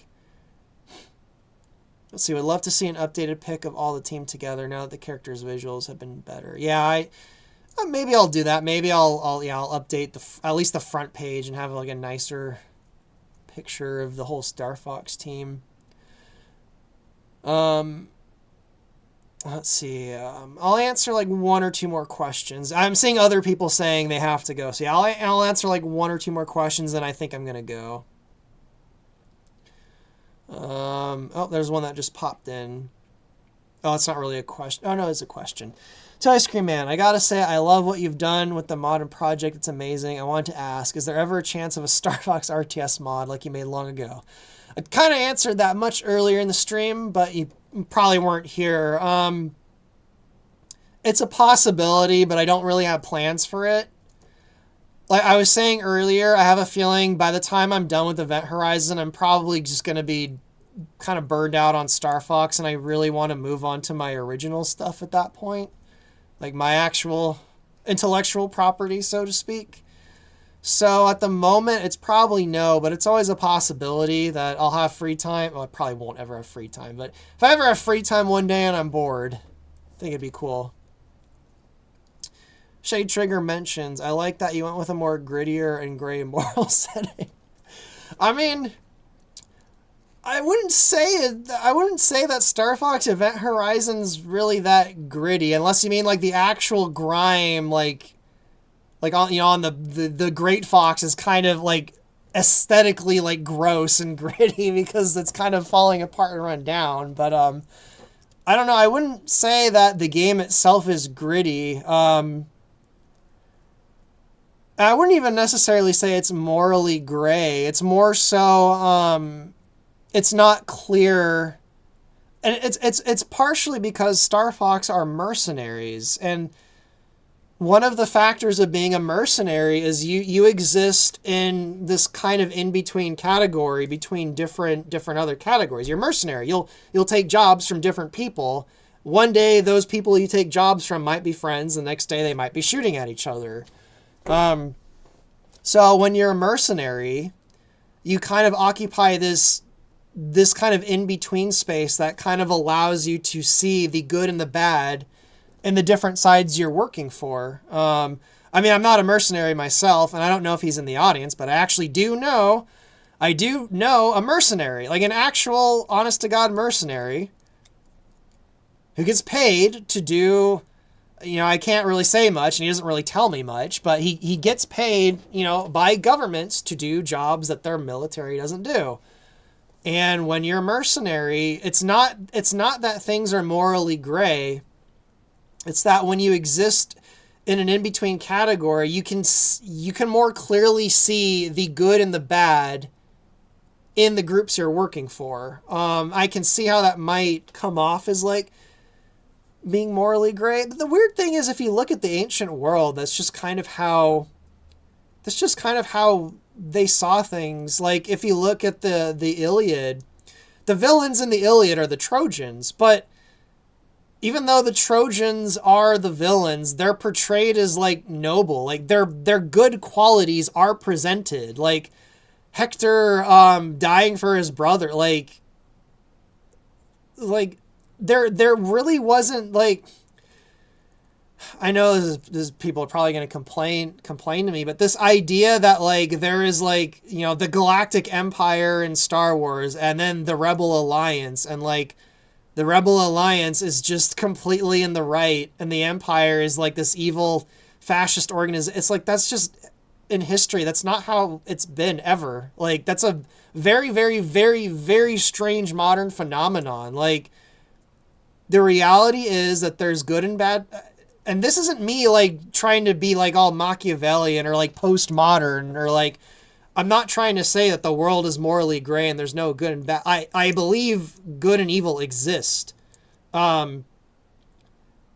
the thing is, though, that there's good and evil in everyone. And I actually feel like part of the problem with the modern world is people don't see the evil in themselves, and then they don't realize that they're capable of doing like horrific things because they're you know what I'm saying. I don't know. I feel like I'm really going off into weird tangents on this stream, but I actually.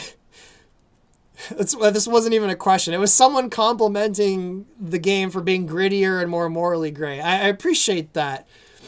But I actually wouldn't say the game is really gritty or morally gray. Maybe a little bit, but I think it's more so just because the game is from the perspective of actual mercenaries. And where you're a mercenary, you work for different sides. That's another really cool aspect about a lot of real-time strategy games is you see all sides of a conflict in those games. In StarCraft, you play as the Terrans, you play as the Zerg, you play as the Protoss. You see every side of the conflict. It's not ever from just one side. And when you see every side of a conflict, you realize, okay, like, this situation is a lot more complex than it initially seemed. And that's a unique advantage of being a mercenary, which is, I feel like, something Nintendo's never taken. Like, the Star Fox team are never treated as mercenaries in the actual Star Fox games. It's weird. Yeah, Viper Snake says if the Cornerians are attacking civilians, that's not great. Yeah, I agree. I agree. That is not morally gray. That's a war crime, and that's evil. You're attacking innocent people. Now, we don't know the details of why they're attacking them, so there might be an interesting reason why they might want to do that, but I don't want to say too much. But yes, at the onset, attacking civilians at the end of the day is just it's evil. Like there's no moral justification for it. Except for like a zombie apocalypse maybe, but even then, wait till they're zombies. I might have just spoiled something there, but anyway. No, I agree that I don't think there's... Yeah, no, Corneria is not justified for attacking a starport full of innocent people. Now, there might be people in that starport that aren't innocent, and you could argue, well, it's collateral damage, but... Anyway, yeah, no, I would not say Corneria is morally gray, or really anything in my Star Fox game. I do think at the end of the day, there is clear good and evil in the setting. It's just because you're working as a mercenary, you kind of, and I guess that's the negative side of being in that position too, is being able to see so many perspectives. It can actually cause confusion. It actually doesn't necessarily give you an inherent, like being in the position of the mercenary where you're like, oh, I'm on the outside, so I can more accurately judge, the good and evil. It's like, you can become full of yourself in that position, actually, and then you could, like, there's a dark side to being in that position where, anyway, I feel like I'm going off on way too many tangents. I guess what I mean is you went a more realistic direction. Okay, I'll accept that. Yeah, that I think is, yeah. I would definitely say I've tried to include things in the game that would probably reflect how they would happen in reality. Like if just magically the Star Fox team was real, and like this event happened. This is how it would probably play out in reality. Obviously, there's a degree of exaggeration in the game. Like, I have the over-the-top explosions. Like, that wouldn't happen in reality. Like, but yeah, as far as the way the characters act and stuff and the way the events unfold out, I'm usually like, how would this play out in reality? If this event happened in real life, like, if a military organization that you are generally affiliated with in real life suddenly started attacking civilian targets, and you were there, you were also a victim, how would this play out? And then like would you just be like, oh, they're evil, or would you investigate and you try to find out like yeah? So I'll accept that descriptor. I'm glad you like it, because people didn't like that with my Zelda game at all. Because I did a lot of the same things in my Zelda game that I do with my Star Fox game, and the reception for the Zelda game was a lot more negative, whereas everyone seems to really like the Star Fox one. But all right, I'll probably answer like one more question. Platinum Lucario. I'm really curious if Corneria has been seized by... Oh, I thought you were going to say Aproids. By a strop... You have some pretty interesting intuition there. I'm actually wondering if you accidentally meant to say Aproids, but you put Astropolis. I don't know, or maybe you were just paying attention to what I was saying earlier in the stream. That Platinum Lucario's got some interesting intuition there with the Astropolis. Anyway, Wild Gunman, I see you keep asking over and over again, have you seen A Fox in Space? And I've answered this. Yes, I've seen it many times. And in fact, Matthew Gafford, the creator of A Fox in Space, he does some of the voiceover work in Star Fox Event Horizon. He voices Andross. So yeah, I've seen A Fox in Space, and its creator is partially involved in this project too, as a voice actor. I don't know if he's going to voice anyone else in the game other than Andross. I've kept the offer open to him, but he's definitely going to voice a character in my original game when I get around to that. I've talked to him about that very briefly, but Viper Snake says, I think fans might be more accepting because Star Fox is so neglected by Nintendo that we're happy to just get a deep story. I think there's probably three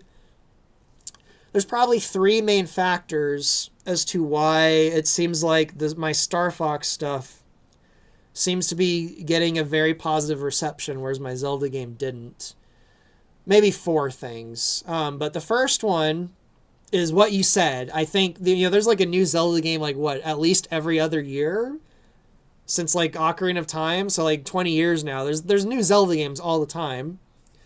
So there's an element of Zelda fans probably just, they don't feel like they need to even, look at fan stuff because they're like, oh, next year there's probably going to be a new Zelda game. And that's basically the appeal to canon or being official.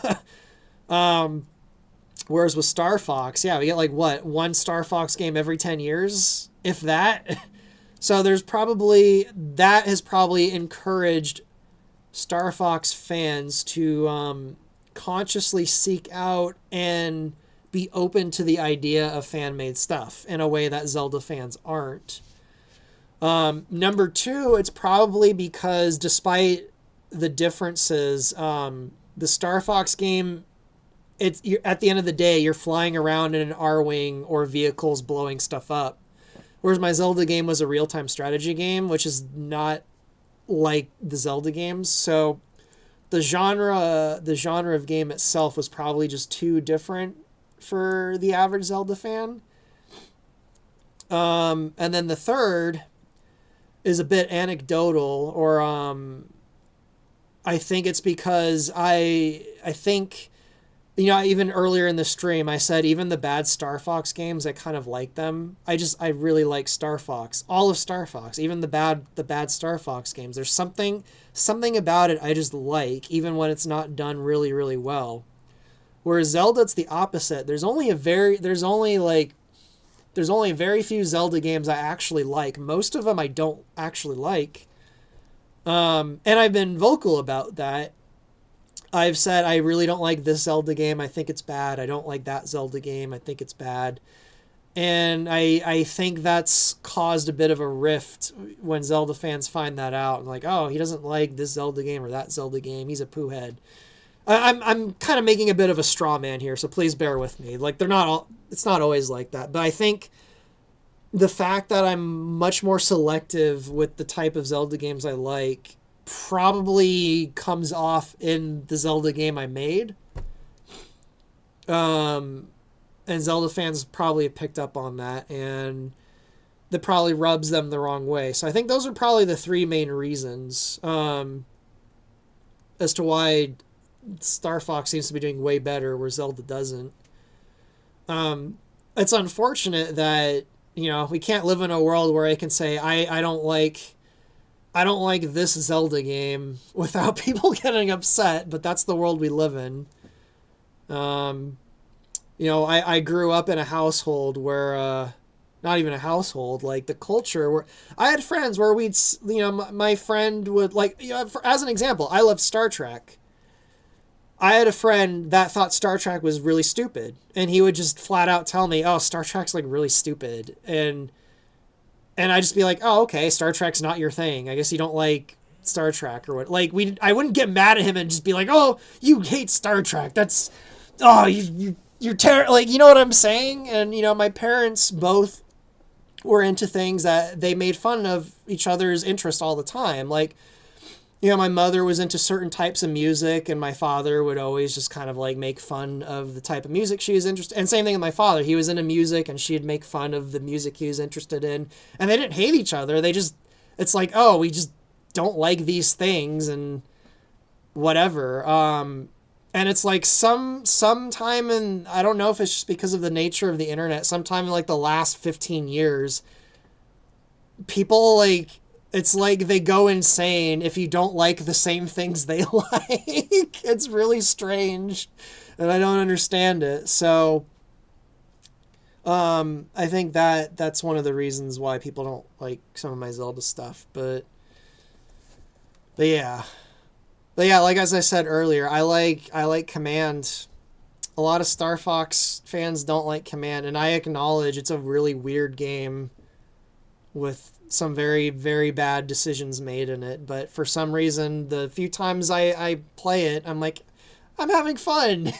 It's not as awesome as Star Fox 64 or even Assault, but I'm still having fun. I don't know, something about Star Fox, I just like it. I think Nintendo would have to do something, or even if another company did it, just whoever made a Star Fox game, they would have to do something just so catastrophically stupid or terrible for me to hate it. It would have to be like, the game just crashes and you can't even start it up. Then I'd be like, okay, I hate this Star Fox game because I can't even play it. Oh, man. I think I answered more than one question there, but I'm really enjoying this stream. I think I've gone on over 3 hours. This is like the longest Q&A stream I've done, and I haven't even had any like surprise guests to make the stream go on longer. So I think I'll answer one more question before I get off. See, as I personally think of it as an alternative timeline take of events. Your name is really long, so I'm just going to call you Nexus Reaper, but I love your Hyrule Conquest as I find it an interesting take and direction. I find it a interesting take and direction it hasn't touched into or did. Thank you. I didn't mean to imply that like everyone hated my Hyrule Conquest Total War game. It does have its fans, and there are people that like it, but it's like nothing compared to the Star Fox game. Like every day, like someone, like usually more than one people will leave a comment on a YouTube video like, "Wow, thank you for making this. This is awesome." Or they'll be like, this one I predicted though. There's been a shit ton of positive feedback about Faye since I posted that video. And I told her voice actress, I'm like, I'm telling you, I told Erin, I'm like, I think people are going to really like Faye in particular. And I'm like, Crystal has a head start of 20 years, so she's probably still going to be like the most popular character. But I'm like, I wouldn't be surprised if in 20 years, Faye from Event Horizon is going to have like this like culty fandom that really likes her from Event Horizon after they hear you playing this character. And since I released that video, and I keep sending her, because she doesn't have any social media or anything, So I keep sending her like all the comments people are making about how awesome her take of Faye is, and I'm like, I told you, I'm like, people are just, I'm telling you, don't be surprised if Faye steals the show at some point. And she's really happy about it. But even outside of Faye, I get comments like all the time about people basically thanking me, like, wow, thank you. And there's usually like some sarcasm in it, like, wow, Nintendo like dropped the ball, thank you for doing this and like doing what they didn't do. And it's really, really, really encouraging. And I almost never got any. I did get, from time to time, I would get comments like that for Hyrule Conquest, but it was always like a once in a blue moon thing. Like most, in fact, about 2 weeks ago, even though I haven't touched Hyrule Conquest in years, someone just messaged me out of the blue and was just super mad at me about Hyrule Conquest stuff. And I'm just like, they messaged out of the blue. It's someone I hadn't even talked to in like 6 years. And I'm reading, I'm like, for a second there, I didn't even know who it was because I hadn't talked to them in so long. I'm like, who is this? And they just said this angry thing. And then I tried to reply to them and they had blocked me. And I'm just like, this reminds me of why I stopped working on the Zelda stuff and moved over to Star Fox, because everyone's just so nice, like with the Star Fox stuff. So clearly I'm doing something right with Star Fox, and I did something horribly wrong with the Zelda thing, because it just seems like people are reacting really well. The voice actors, I actually think, are doing a lot of the heavy lifting. I really lucked out getting a lot of very good voice actors. Like, obviously, Estelle. Kyle's voice acting with Fox is, amazing. Brain fart. Toon Tones, I always mix up those two. The voice actor for Peppy and Tricky and a bunch of other characters, he's amazing. All the voice actors are amazing. Thea's amazing. Michael Francis, the guy who voices Slippy, he got a little bit of flack at the start, but that wasn't his fault. That's because I intentionally told him, I want you to voice Slippy different than how he is in 64 and stuff. So people thought that was a little weird at first, but now there's people that like Slippy, now that they've kind of gotten used to the fact that, no, the Slippy's a little bit, his voice is less annoying than it is in 64.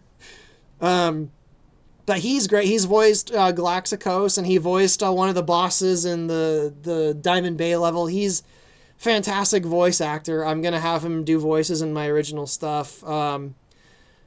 Erin is awesome. I've known her for just under 20 years now. I've known since 2008 that she would be perfect for Faye. And it took almost 20 years, and now she's finally voicing Faye. So I knew she'd be great as Faye. Pinky, who voices Kite, is freaking amazing. I actually think she's going to voice one of the main characters in my original thing. Who have I forgot? I know there's so many voice actors. I'm so sorry if I've forgotten some of the voice actors. There's so many of you, and you're all so good. So I think they're doing a lot of the heavy lifting as far as people really liking this project. Whereas my Zelda game had no voiceovers because it's Zelda. There was no voiceovers at all. So now that I think about it, the voice acting probably is a huge part of why people like this compared to the Zelda thing I was making. All right, I think I'm gonna wrap up now. I'm so tired. I barely got any sleep last night. I went to bed early because I planned on doing the stream. I wanted to get up a few hours early, but for some reason my cat was waking me up all last night. He does this thing where when he wants me to get up, I call it dancing. He just dances on me. And he has only 3 legs, so he can't walk, so he hops. So he's hop dancing on me, waking me up every 2 hours all throughout the night. So I barely slept last night, and I'm exhausted. And now I'm getting really hungry too, so I think I'm gonna wrap it up now. I'm really enjoying this stream, and I like some of the questions you guys have asked, and I feel I like a lot of the nice things you guys are saying. It might be inflating my ego a little bit. I'm sorry. Quinn Daniel says, I hope that at some point we get to see some kind of team up or temporary alliance between Star Fox and Starolf. They team up. I'm just going to spoil that. They team up. Obviously, they'll team up in during the Aperoid stuff. They'll team up during Command. They won't exactly team up during Star Fox 2, but they might have something of a ceasefire. But yes, there's multiple team ups between them, especially as the game goes on. I don't know if it's actually considered a trope, but one of my favorite things that can happen in a story, it's called I call it the Unholy Alliance. And it's basically when two people or groups of people that hate each other for one reason or another have to work together. And that always leads to, even in things that aren't that great, that always leads to a very interesting dynamic. And I wanted to do that in my Zelda game too. I was building up to a point where Ganondorf and Link and Zelda all have to kind of work together. And I never got to that point because I stopped working on the game before I got there. And I thought that would have been just a really interesting dynamic of those three being forced to work together. Again, talking about Star Trek, that's one of the interesting thing about Star Trek is Star Trek has a lot. In fact, the place I got that term from is actually from a Star Trek video game. There's a level called Unholy Alliance where you play as Admiral Sela, one of the Romulans, and you have to team up with the Borg.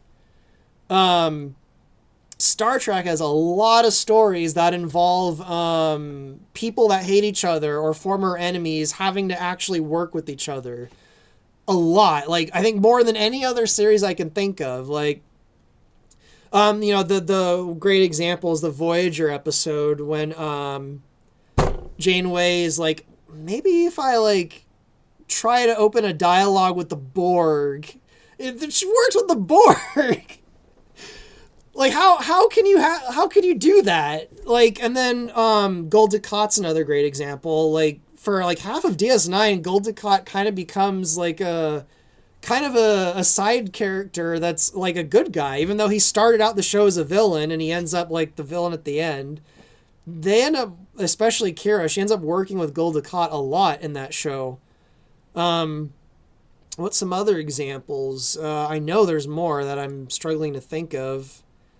Anyone familiar with Star Trek will know what I'm talking about. I mean, even though this is more of like a culture rather than an individual, even the fact that Worf was working with the Federation when they brought out TNG, it's like before that point, it's like he's a Klingon. Before that point, it's like the idea of Klingons working with humans was insane. Like, they were very consistently portrayed as villains before that point. And so the fact that like, wait, there's a Klingon like in a Starfleet uniform and like, oh, it's not just him, like the Klingons in general, like they're kind of like friends now. Like that idea is really interesting to me. And I don't see that a lot in a lot of media, but Star Trek for some reason has that left and right. And it's always interesting when it happens.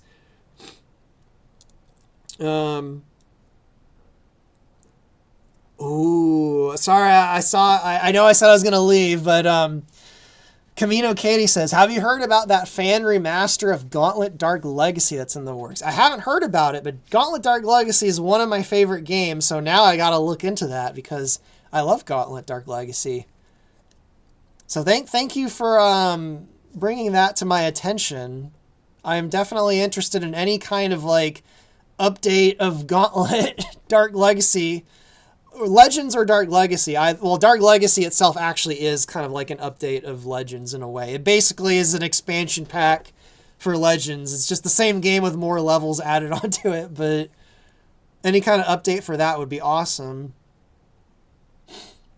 So yep, team up with the Borg to fight the Space Mewtwo's. Yeah, that honestly, like, it, unfortunately, like all things in Voyager, now I'm going to rant about Star Trek now. Like all things in Voyager, the whole teaming up with the Borg thing ended up going nowhere and ended up just fizzling out and being stupid. But like, that was such a cool idea. Like, it was because at that point in Voyager, like the Borg are, they're portrayed as like this unstoppable threat. They're like the worst possible thing that has ever shown up in Star Trek. And like they're basically unstoppable. They've only been defeated at that point because of basically dumb luck.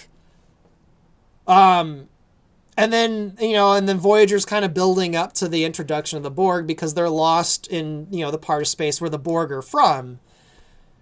And when that first episode shows up, like that first episode in Voyager with the Borg happens, and it's a fucking perfect intro. You see all these Borg cubes.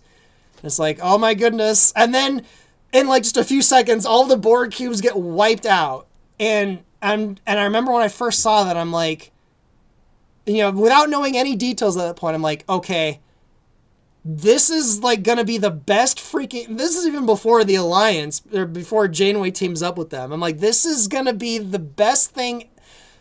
What I thought they were going to do is, okay, the area of space where the Borg are from, what I thought they were going to do and they ended up not doing, I thought you're going to find out the Borg are in survival mode and they're surrounded by galactic superpowers that are just way beyond even the Borg. Basically, you'd find out that as terrible and powerful as the Borg are, the place where they're from, they're small fries. Like, I thought that was the direction they were going to go in. And I'm sitting there when I first watched that, I'm like, this is going to be the coolest thing ever. And they ended up not doing that, unfortunately. Like, all things Voyager, so many cool ideas that ended up just not being cool.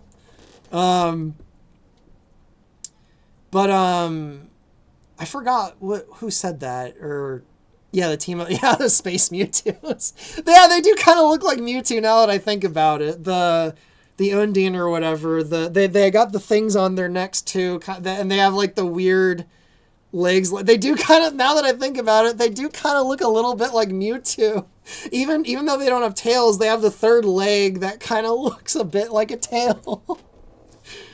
Wow, I never caught that. And they're purple and white like Mewtwo. That's funny. I never caught that similarity. They do kind of look a bit like Mewtwo's. And they're all, they're genetically engineered like Mewtwo also. I can't believe I never noticed that. That's really funny. Oh my god, it's like all hitting me now. And like Mewtwo, they don't speak. They're telepathic. They communicate entirely through telepathy. They don't levitate though, like Mewtwo does. There, I found a difference. Oh my goodness. That is really funny though. I never realized how similar they were to Mewtwo. That's really funny. Oh, Viper Snake says, is there an early version of this game that we could play? If you mean Star Fox Event Horizon, yeah, you can play it right now.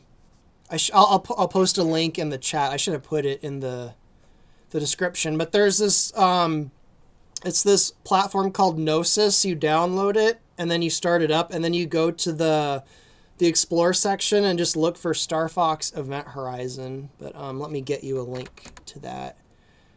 The newest version of it, though, it has an engine bug that will cause the second Corneria level to crash. It should be fixed in a few days, though. So just keep that in mind. I would get one of the slightly older versions of the game. Where's the link to it? I know it's here somewhere. I have it pinned. There it is. Okay. I'll post this in the chat. Okay, there it is, gnosislauncher.com. That's where you can get Star Fox Event Horizon. And the entire Lylat Wars and the Soria levels are all done.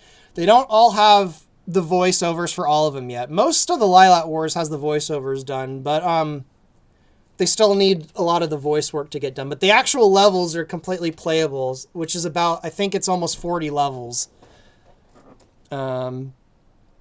Black Omega, the Undine, someone who's played Star Trek. Yes, I have played Star Trek Online very briefly about in 2012, 2013. I played it for about a month back then.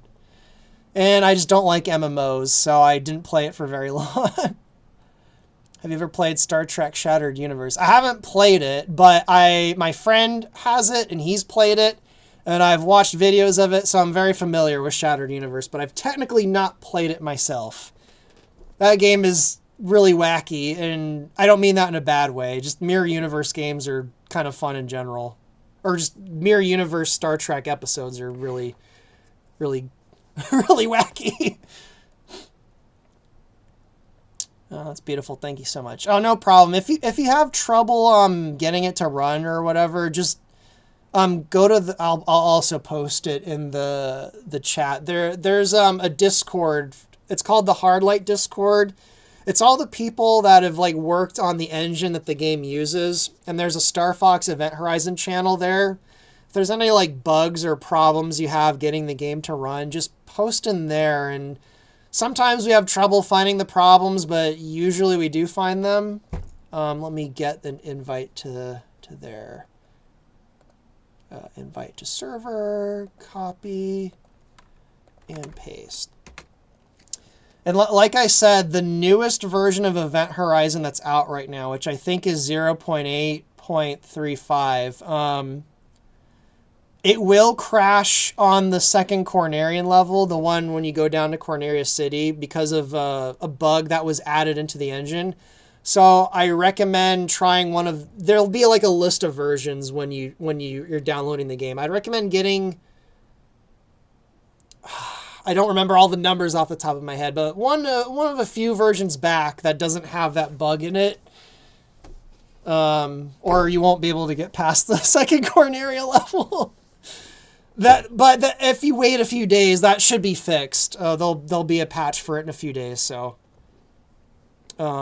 anyway, I think that's enough for today. I think I've been going for 3.5 hours, and Deox isn't even here. That's a long time, guys. That was a really fun stream. Oh, sorry, I'll answer one more question. Does it have any requirements like needing Free Space 2? No, you do not need Free Space 2 to play it. Gnosis, when you run Gnosis, it'll ask you where your Free Space 2 installation is, but you can skip that step.